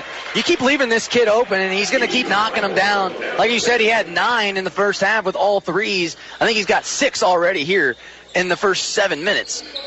52-48 now. Here come the Lynx back the other way. Tyler with it on the wing. He finds Powell at the top of the key, trying to feed Turner down low on Price. They have the mismatch. Now Freeman trying to drive baseline. He's blocked, gets his miss, blocked again, and it's batted out of bounds by Davidson with 10 seconds on the shot clock as Montez Crumble will check back in. Also, along with Clay Barton here for the Bobcats. He comes in to get Rackley. 10 seconds on the shot clock here for the Lynx. They're going to inbound underneath their own basket. Latham Jr. set to inbound. Trying to feed Tyler. Instead, they kick it out into the backcourt there for Montez Crumble. Here in this one, 7 seconds to go. He gets a screen from Turner. Give and go with Turner. Takes the long 3, and he knocks it down. J.J. Turner hits the 3, and the Lynx back within 1. He's always there for the big shot. That's exactly what they needed right there. Just cut it back to a 1-point lead there for Mr. Turner. Powell and Davidson working on each other. Here comes the double team as they throw it to Price, but Price cannot handle the pass there, and once again, this turnover by the Lynx here in this one. Now they're going to go look down to see if possibly they can't take the lead. Yeah, they need to get something right here. They need to get an easy basket. I think that's definitely what they need. So just maybe get Julian a touch. I keep saying it and saying it, but I mean, if they haven't found an answer for him yet, so if they don't double, if they do double him, you got a shooter wide open on the perimeter. 52-51. Powell with it at the top of the key. 15 seconds remaining. He's trying to drive in left side. Spin move. Kicks it out to Crumble on the wing for 3. No. Short. Rebounded by Carmichael. Outlet pass now to Cochran. Cochran now to Davidson, who sets his feet. Takes the mid-range jumper. No good. Tipped out of bounds. Last touched by Dakota Price. And once again going the other way in favor of the Lynx. Yeah, that was kind of a lucky call right there. I don't think that one would have been called our direction like any other place. But, we had 3 guys right there compared to their 1, and somehow the one guy touched it out of bounds. So maybe a questionable call there by the official. finally goes our way as Tyler catch and shoot for 3 off the front of the rim. No. Turner pulls down the board, and it looked like an over and back, but another late whistle. But this time, J.J. Turner's going to get the favor. Yeah, he went up perfectly for the rebound. He timed it beautifully, and then he came down with it, and he kind of got his legs swept under him. As they inbound it now to Tyler, he takes a step back 3. No good. Turner yet again with another offensive rebound. This time he puts it back up and in, and once again the Lynx retake the lead. 53-52, 10.5 to play. And this is a Bobcat team that's 13-4 on the season. Your Lynx 13-6 here, so this is a great game as that one's tipped out of bounds.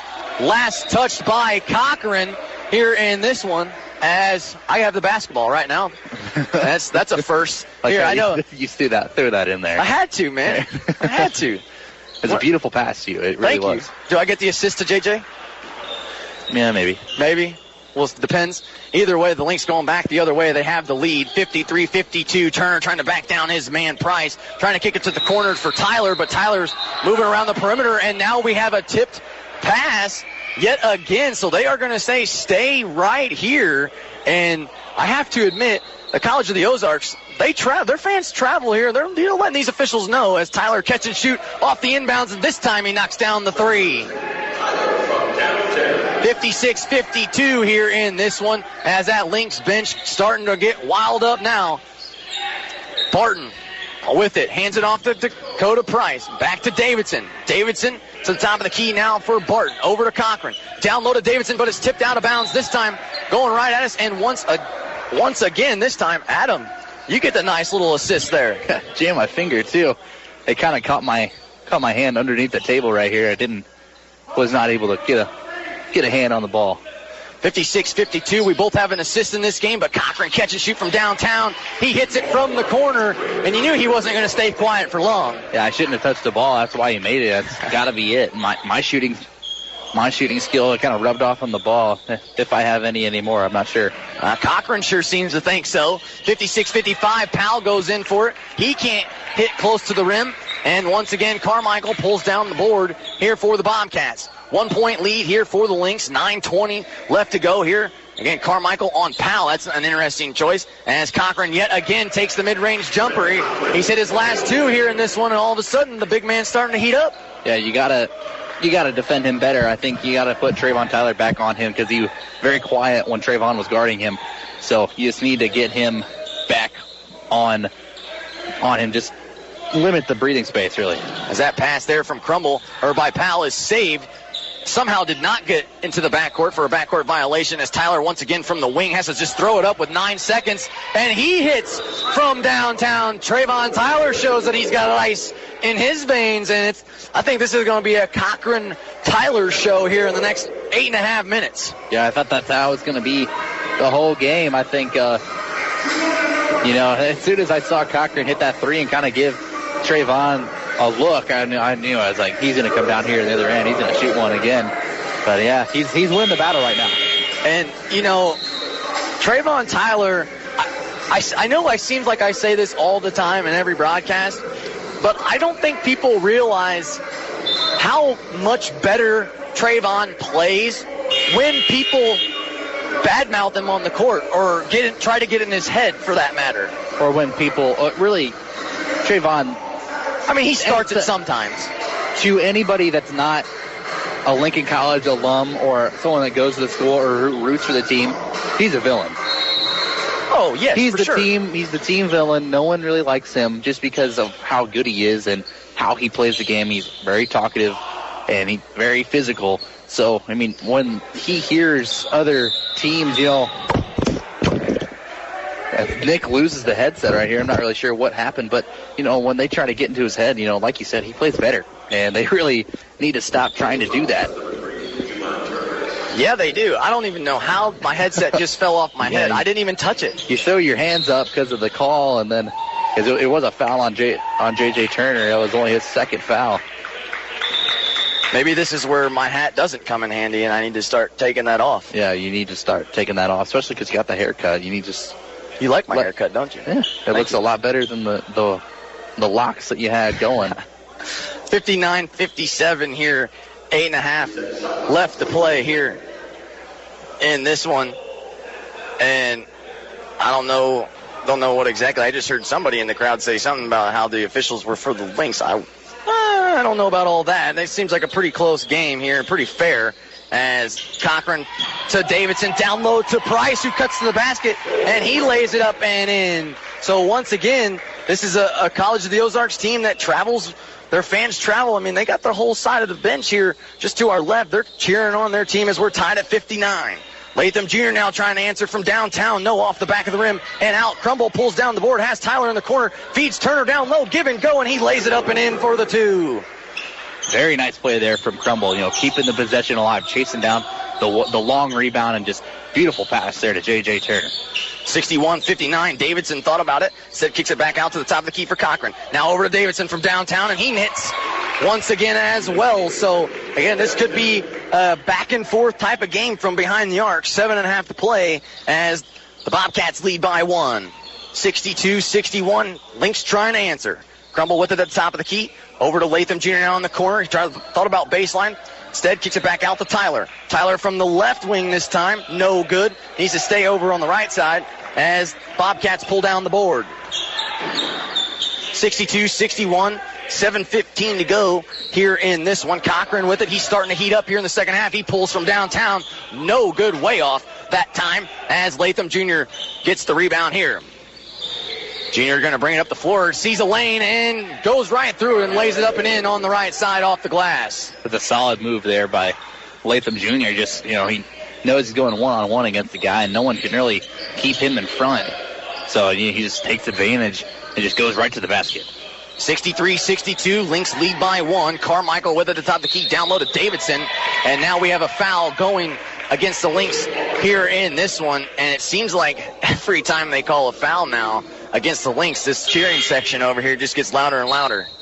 Yeah, they're really starting not to like Trayvon as much, because every time he picks up a foul, they really lay into him. So, kind of watch out. If he catches fire here, he's not going to stop shooting, and especially when he's kind of mad. And L.J. Johnson checks back into the ball game here. Haven't seen him in quite some time as they feed Davidson off the inbound. He has it stolen away into the hands of Tyler. A fast break opportunity there for Turner. All alone, and he just lays it up and in with the easy 2 right there.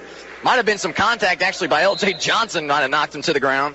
But instead, as the ball kind of rolled away, they're going to call a quick little timeout here. 6:24 to go. 65-62, a 3-point game here for the Lynx. But we know how easy that this Bobcat team can answer. Yeah, and one shot, and it's pretty much the shot they're definitely going to take. So they really need to D up right here. They need to get a stop. Davidson with it at the top of the key, 15 seconds in. He drives left side lane, draws contact.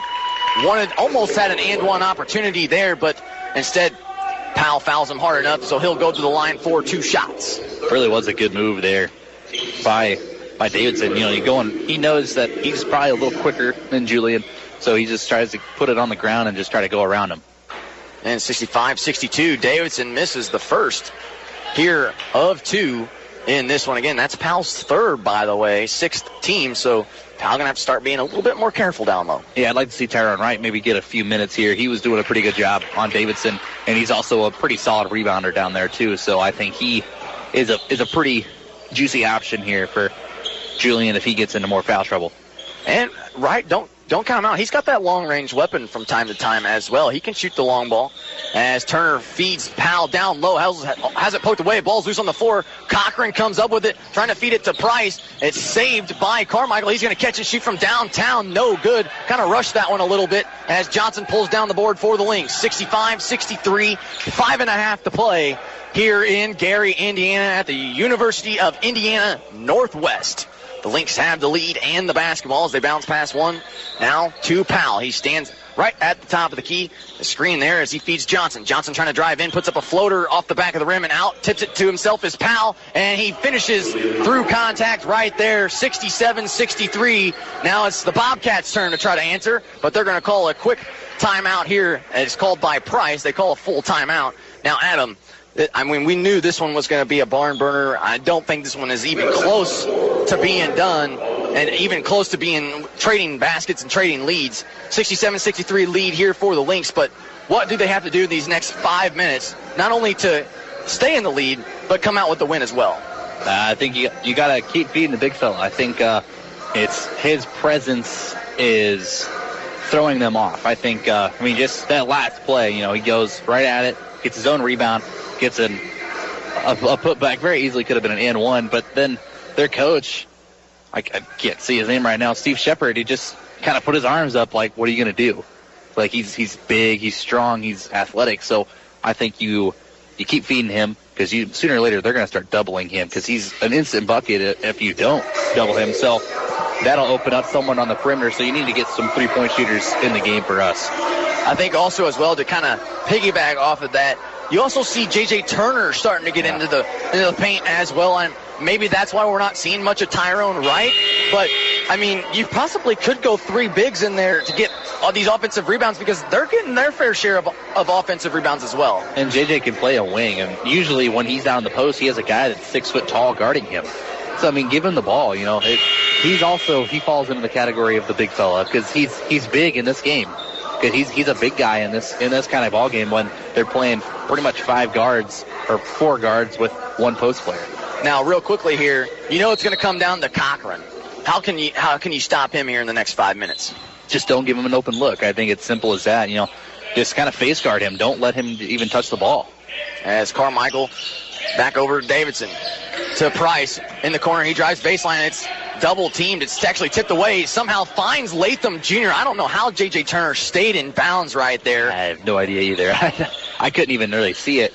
They feed the big man down low. It actually was tipped. Gets his own miss. The putback, still no. Turner almost had a hand on it as well, but Davidson pulls down the board there for the Bobcats. 67-63, 4.5 to play now.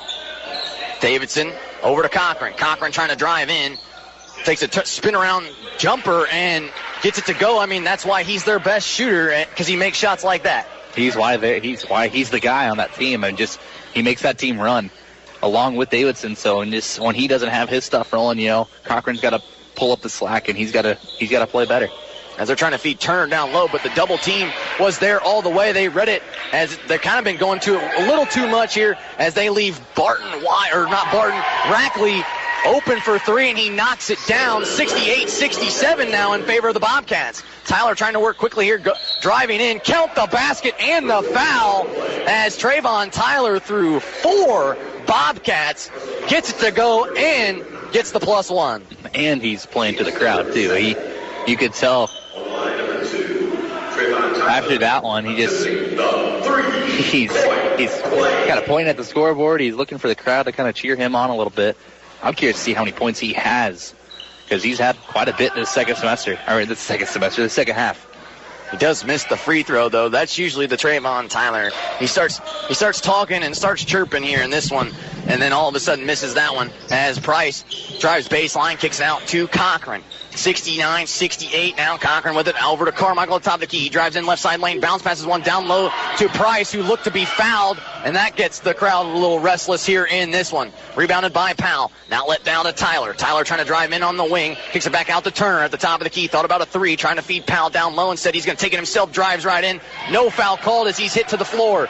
Here they come back the other way, the Bobcats. 69-68 lead for the Lynx.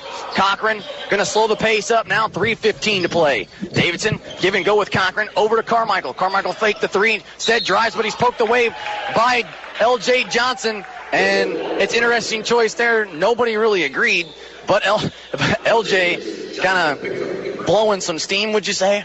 Yeah, I'd say. I think that's really kind of the makeup call, because they missed one on the other end.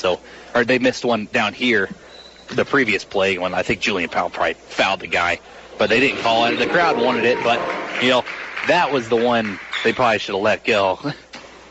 I completely agree, but you're exactly right. It was the makeup call. You got to make it fair. You got to make it fair. Powell smacked Price down here, and they didn't even call it.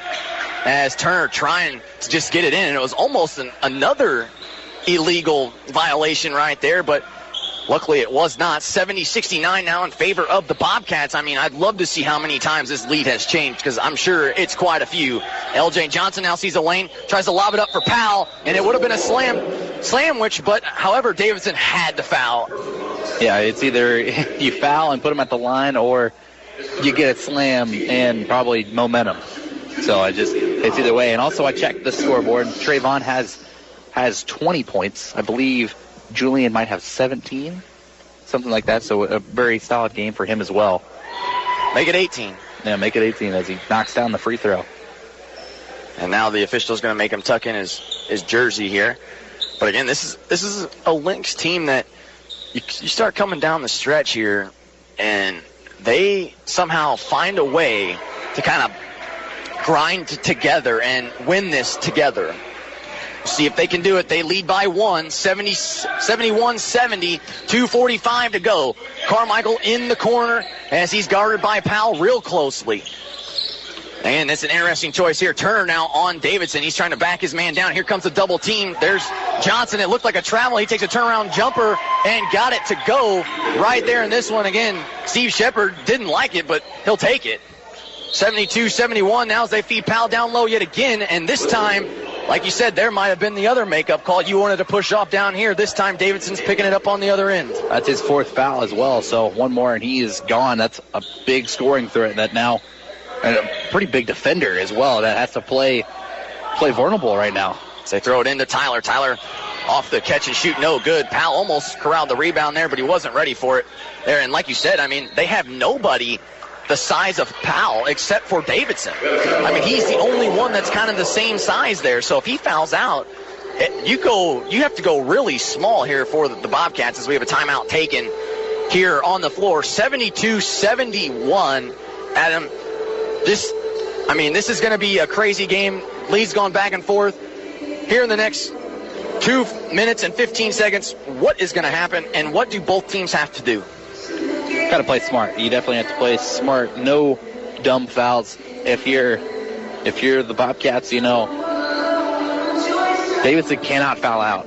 If he fouls out, you're in trouble. So you say on the offensive side of things for the Lynx, go right at him. Yeah, go straight to Julian. If he doesn't foul him, it's going to be a point. You know, if he doesn't foul him, it's going to be 2 points. So just you gotta expose the guy that's vulnerable and foul trouble on our side of things. But if you're the Bobcats, you have to protect him at all costs. You know, maybe sit him down for a minute, but there's only 2 minutes left in the ball game. So, you know, you got to protect him somehow. It'll be interesting to see. I mean, they can do without him as well. I mean, you see Carmichael have himself a pretty big game here tonight, especially in that second half. I mean, just 3 after 3 after 3 there for the Bobcats.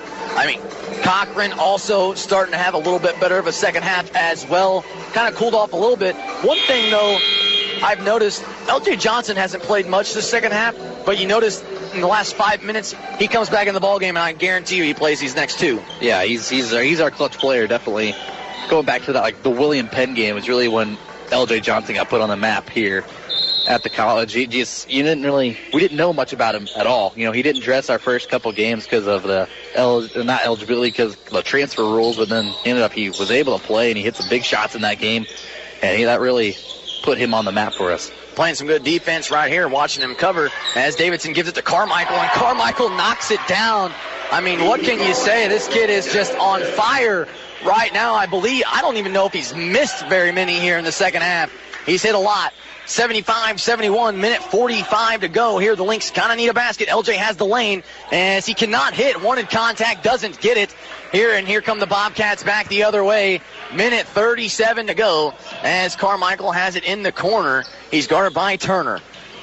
He backs up now, 19 on the shot clock. Cochran with it at the top of the key, 16.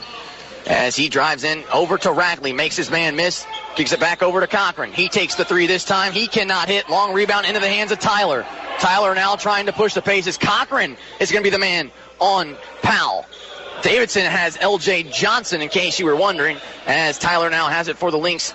19 seconds on the shot clock, minute 7 to go. 75-71 lead for the Bobcats. Johnson trying to find something. The Lynx got to get some better ball movement here on this possession. He's going to take the mid-range jumper and gets the friendly roll to go, as now Coach Lepp going to call a timeout here. He should have about 2 remaining, as it's a 2-point game, 75-73 here in this one. A full timeout, 55 seconds to go. Adam, just tell me what's going to happen here in these next 55 seconds. I mean, you saw that Davidson is now not on Powell. Yeah. He's on L.J. Johnson. So if you're L.J., do you drive to the basket, or do you still try to feed Powell off of the mismatch? I think you still got to feed Powell off the mismatch, you know. Either way, I think Cochran's also in a little bit of foul trouble. I think he might have 3. So really what you need to do, I mean, L.J. can try to just kind of shot fake go around Davidson, and if they bail him out and they give him a block or whatever, so be it. But most of the time he's going to foul him if he's behind him, you know. So I think that's a good option. Also, I mean, Julian, he's a good option if there's a guy 6 foot tall guarding him. He's 6 foot 10 inches tall, and he's probably outweighs him by 100 pounds. Give him the ball. I think that's probably the best option you can have at this point. Oh, I think you're exactly right. Now let's switch over to, again, the Bobcats on their side of things. I know Cochran is your go-to type of guy, and Davidson as well. I mean, he's your post player. Well, I think right now your hot hand's Carmichael, and I think you need to stay with him.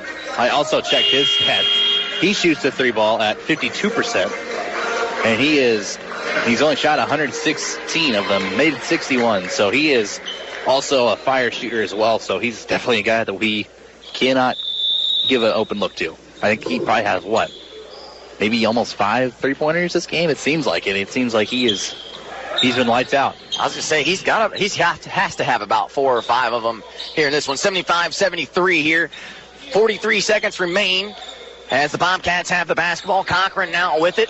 13 seconds on the shot clock. Top of the key is Rackley. He gives it back to Cochran. He's double-teamed over to Rackley. He's wide open in the corner for 3, and he knocks it down, and that's exactly what you did not want if you are the Lynx. 78-73, 26 seconds remain. Shot clock turned off.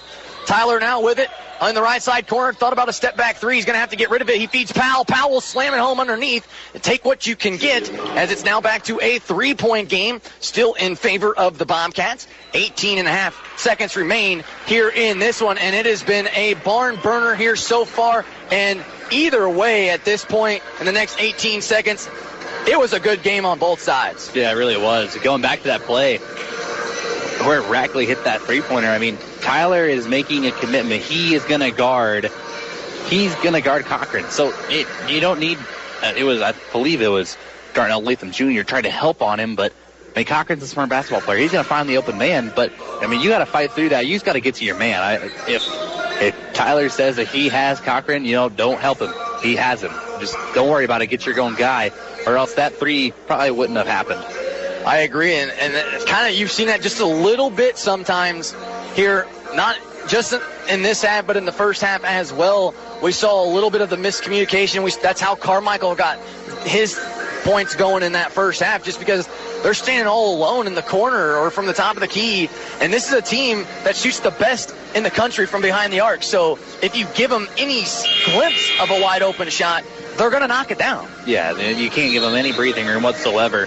Right now, 18 seconds left, shot clock turned off. I mean, you got to find someone to foul. I think that's definitely what you need, or try to get a steal on the inbound. I think that's really what we're trying to do here. But the problem is the Bobcats as a team shoot 80% from the line, so you have to pick the right person, as they almost got a steal right there. Tyler knocked it away from Cochran, but it's still in favor of the Bobcats. 17.9 seconds remain. It's a 3-point game. We'll see what they want to do here. Now we have a foul before the play, and I believe it's going to go on Trayvon Tyler.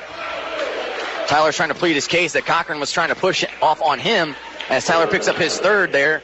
But Cochran, they're in the bonus. They'll go to the line for a 1-on-1 opportunity.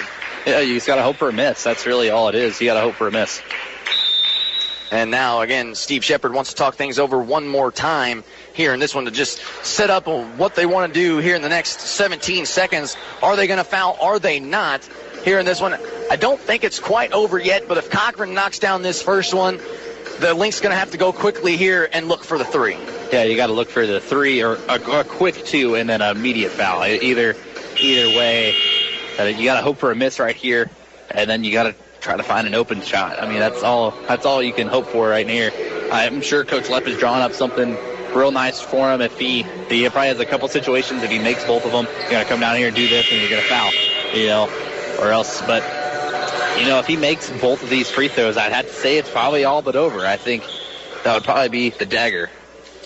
And 78-75, 17.9 seconds remain.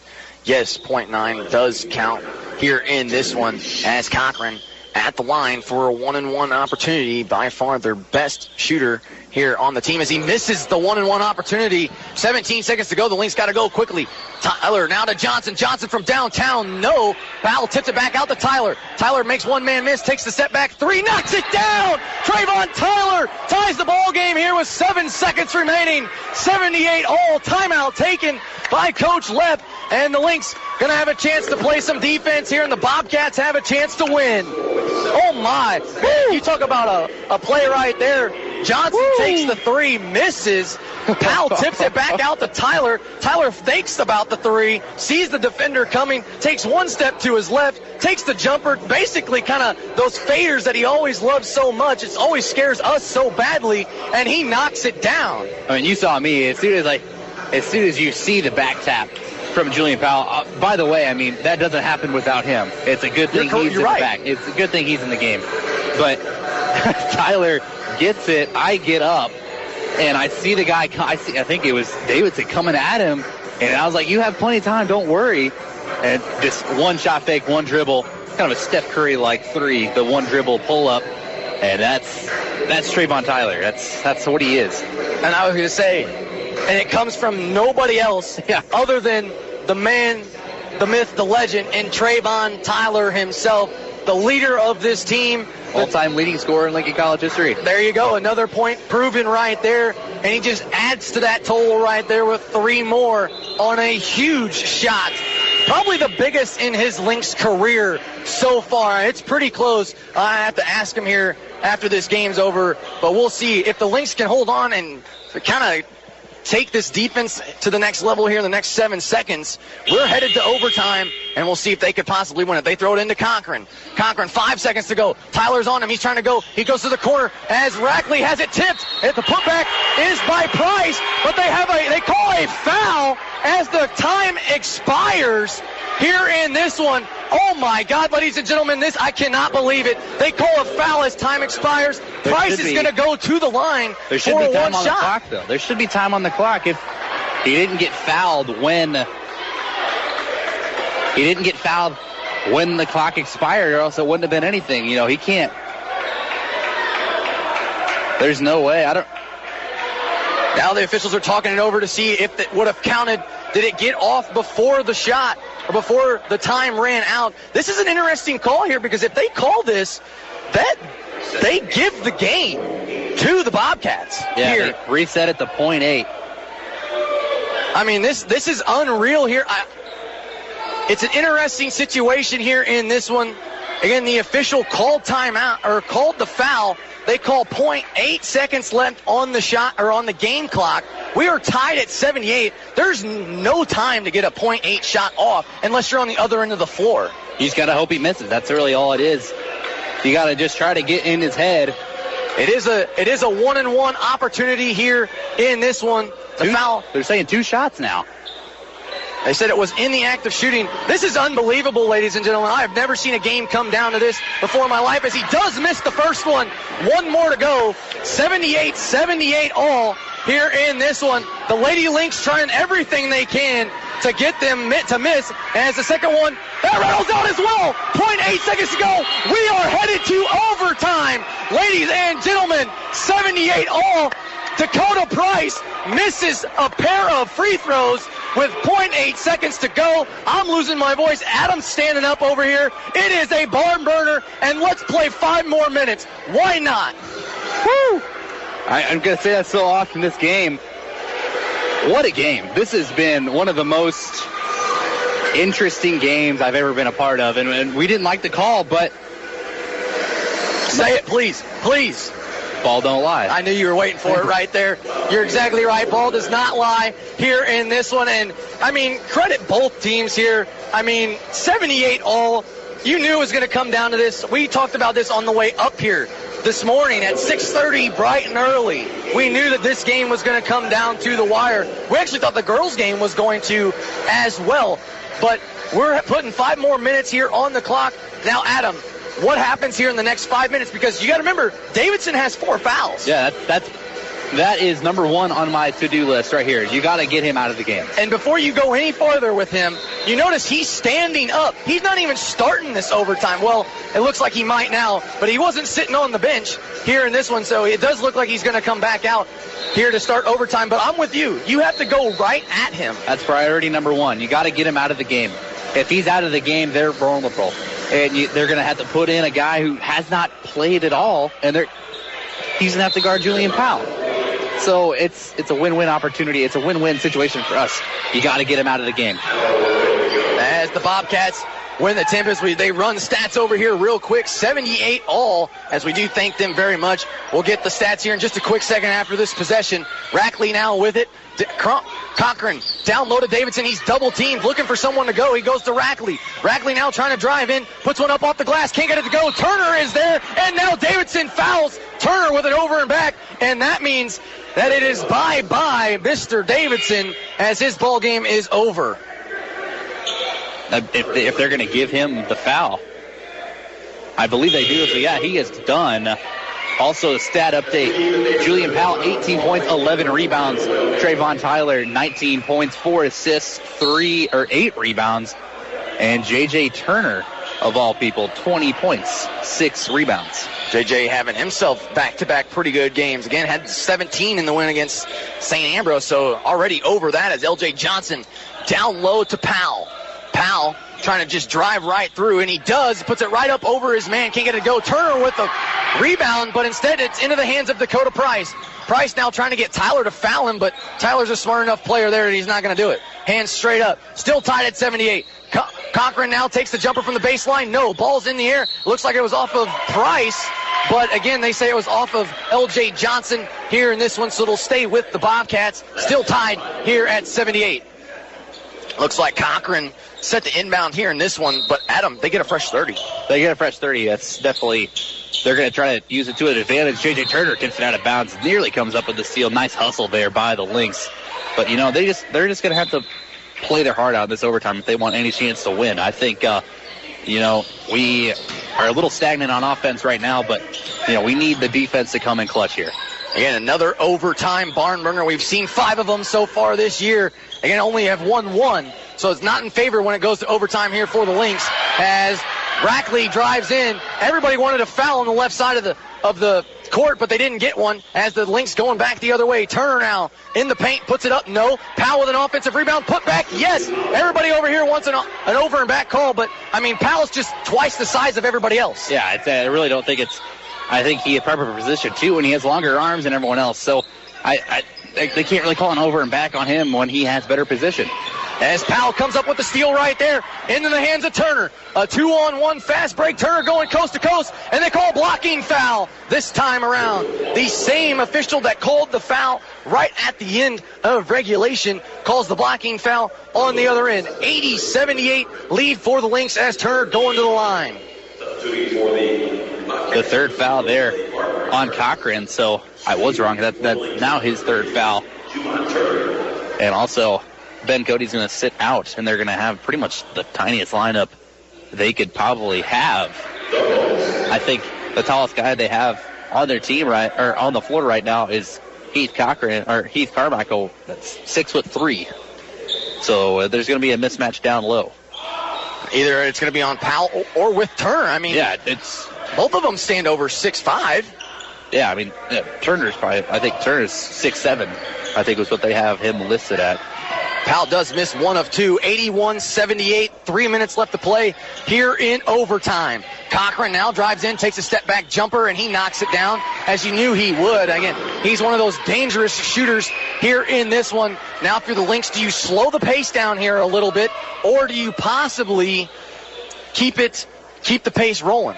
I think you got to keep the pace rolling. I think that's where we were successful. You know, I think that's Johnson now in the corner for 3, knocks it down. He's wide open, and there's where the size comes in play. He can just shoot right over him. Yeah, And, I mean, L.J. Johnson's not the tallest guy in the world either, but still, I mean, it's still a mismatch when, he's a couple inches taller than everyone else on their team. 84-80 is Cochran trying to take over here in overtime as he misses the three right there, pulled down by Julian Powell as the Lynx lead by 4, 2:10 to play.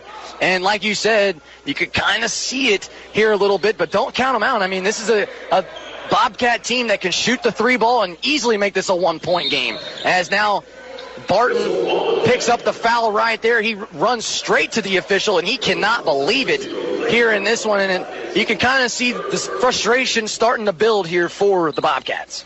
Yeah, I mean, he's got to be careful, or else he might pick up a technical right here if he keeps barking at the official like this. I mean, he just wants the explanation. The official's giving it to him. He's got to accept it. You got to move on, 84-80, Tyler at the line with a 1-and-1 opportunity. And as for how many free throws that we've seen Trayvon Tyler miss, he does not miss when in clutch moments. Yeah, it's crunch time, so it's Trayvon Tyler time.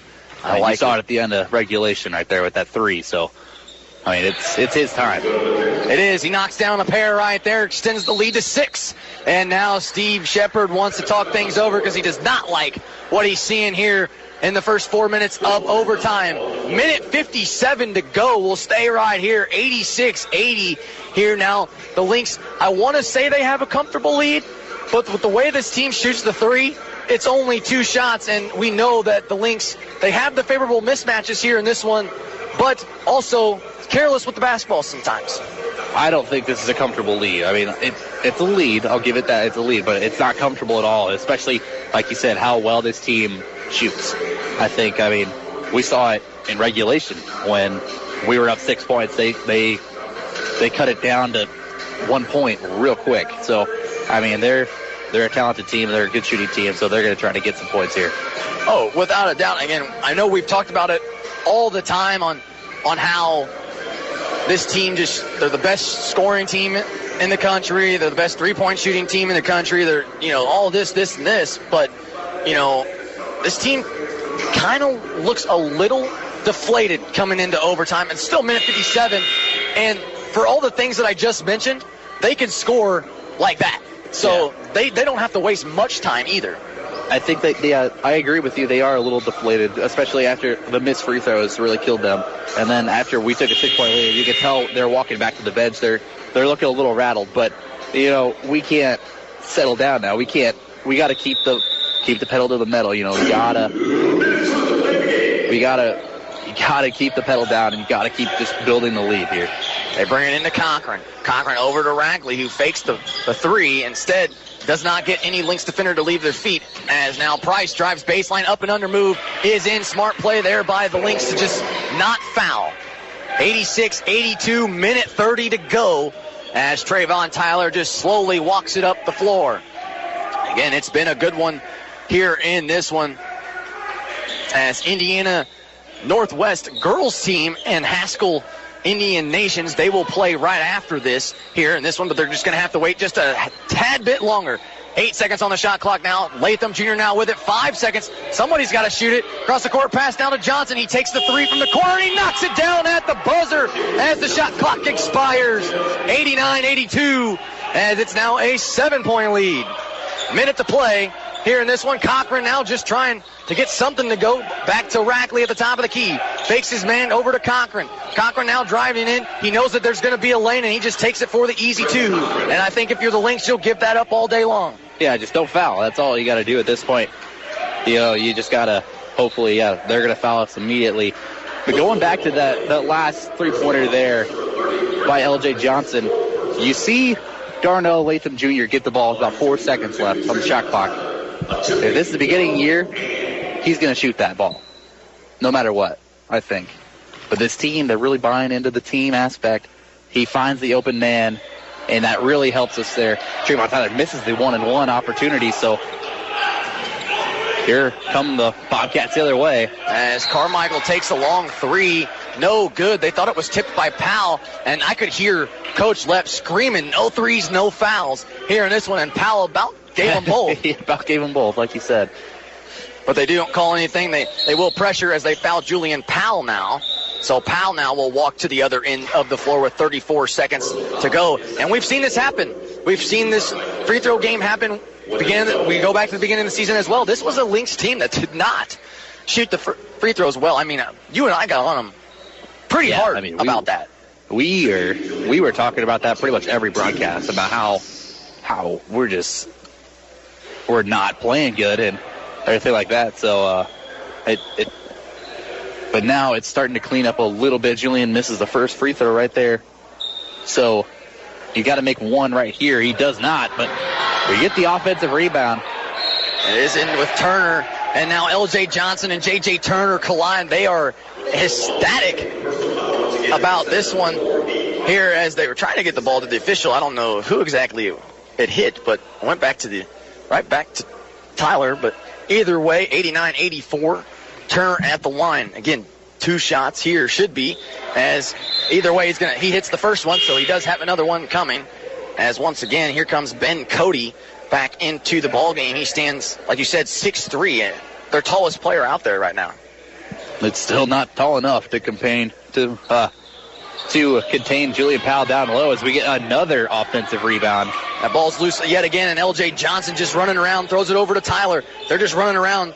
Shot clock and game clock separated by about 1 second as Johnson now has it. He has it stolen away. 90-84 as Price takes a 3. No good. Rackley with an offensive rebound to Cochran. Cochran from downtown, and he hits. So once again, as L.J. Johnson baseball pass to Tyler. Tyler just going to go coast to coast and lay it up and in for the easy layup. As Steve Shepard wanted a timeout, but the Lynx got the ball back in too quickly for him to make that call, as it's 92-87, and that actually might be the difference in this ball game right now. Yeah, that might be it right here. But, I mean, only got a 5-point lead. It's 9 seconds. It's a tall order, but it can happen. You know, it definitely can happen. So what we got to do, no fouls, no matter what. No matter what. Because, I mean, you don't want to risk a 4-point play. But we've seen a 5-point play. We have. Yeah, we have. We actually have with the girls. Well, yeah, it was with the girls, and I think it was against us too, wasn't it? Yeah, it was, because remember they hit the 3, and then there was a blocking foul underneath the basket. So so they counted the 3, and I do remember that. Yeah. 92-87 though here in this ball game. 9 seconds remain here, as again. This is a Lynx team that it looked, I mean, anything can happen. I mean, we thought this game was over with 0.8 seconds to go, and Price misses 2 free throws somehow.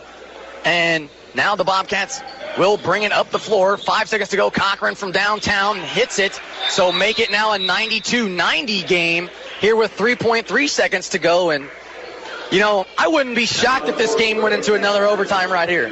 No, I definitely wouldn't either. You know, we got to give it to our best free throw shooter. I'm not sure who that is on the floor right now. I think L.J. Johnson's a good option. Trayvon Tyler's a good option. But you need to get it to someone who has the guts to go up there, be confident, and knock down a pair. So who are you going with? If you were Coach Webb, who would you go with? I'm going L.J. Trayvon coming off a missed free throw, so I'm going L.J. See, I like the pick.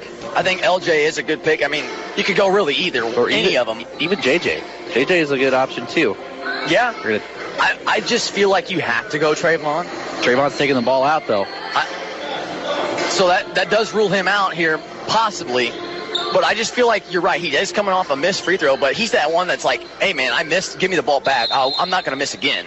So we'll see what the Lynx do. They inbound it to Powell, and he's fouled hard as they try to get it back to Tyler. So Powell will walk all the way down the floor and try to basically send this game away if he can make a pair right here. He will have 2 shots because of the double bonus. So, you know, he has a time. If he misses the first one, he has time to think about it. There's 2.4 seconds left to play in this second overtime, or in this first overtime, I should say. So you really need one. You need one. Powell gives you one as he knocks down the first one right there. That makes it a 3-point game, 93-90. And remember, this was, I know we went into overtime, but this was still a 33-32 game at halftime, as he does miss the second. And nobody went to go get the basketball. So the clock finally started there a little bit. Everyone's complaining that they didn't want it to start. I mean, I think they got a generous call there with the basketball hitting the rim, and they didn't start the clock right away. Well, it should not have started until someone touches it. I'm not sure if anyone did. They're going to put 2, so they said 0.4 got off of the clock. Because, I mean, they caught it and then called the timeout. So they had to put that somewhere. But the game is still up for grabs. And one thing you can't do right now, cannot foul a three-point shooter under any circumstance. I mean, that's the one thing you cannot do under any circumstance. But I don't want to say it on the air because of a broadcaster's curse, but Cochran or Carmichael, the way they've been shooting the basketball tonight, with 2 seconds remain, if they catch it somewhere near around half court, I wouldn't be surprised if one of those two end up somehow making it. Yeah, you got to hope we got to defend it well off the inbounds. You got to hope that they're just going to throw like a full court pass, and then we can just try to go get it. Even if we do foul, that's only 2 shots. So if you foul, you going to play the foul? No. I'm saying if they throw the ball up court and you happen to foul someone on the loose ball, that you're not giving much up. We'll see what happens here. 2 seconds to go. They throw it into Carmichael, and they do foul right away here in this one. Carmichael almost knew that he was going to get fouled as he almost tried to throw up a shot there from almost the volleyball line. 93-90. The foul was on Julian Powell, so they will send Carmichael to the line for 2 opportunities. That's a risky play for Coach Lepp. I can't doubt him for that, though. It's a good play. He misses the first free throw. That's good for us. And Coach Lepp now calling his guys back here in this one. Actually, he tells Trayvon to get back. 93-90, 0.7 seconds to go. Carmichael, 1 more free throw as he does hit it. Interesting choice there that they didn't decide to miss on purpose as they just throw it into Latham Jr., and that does it. Your Lynx win here in a thriller, 93-91 over this Bobcat team who was ranked 19th in the country. And once again, this Lynx team shows the reason why they have won now 8 games in a row. Yeah, it really was a great game. I think the Lynx, they just came out and they played a better game in overtime. I think that's really what killed them. That's really what killed the Bobcats. They didn't come out as strong in overtime as they wanted to, and that was really the dagger. Let's go back to the regulation, though, here in this one. We're tied at 78 here, and they call a foul with 0.8 seconds left to send Dakota Price to the line. All he had to do was make 1, and that pretty much sealed the deal there for the Bobcats, but he ends up missing a pair.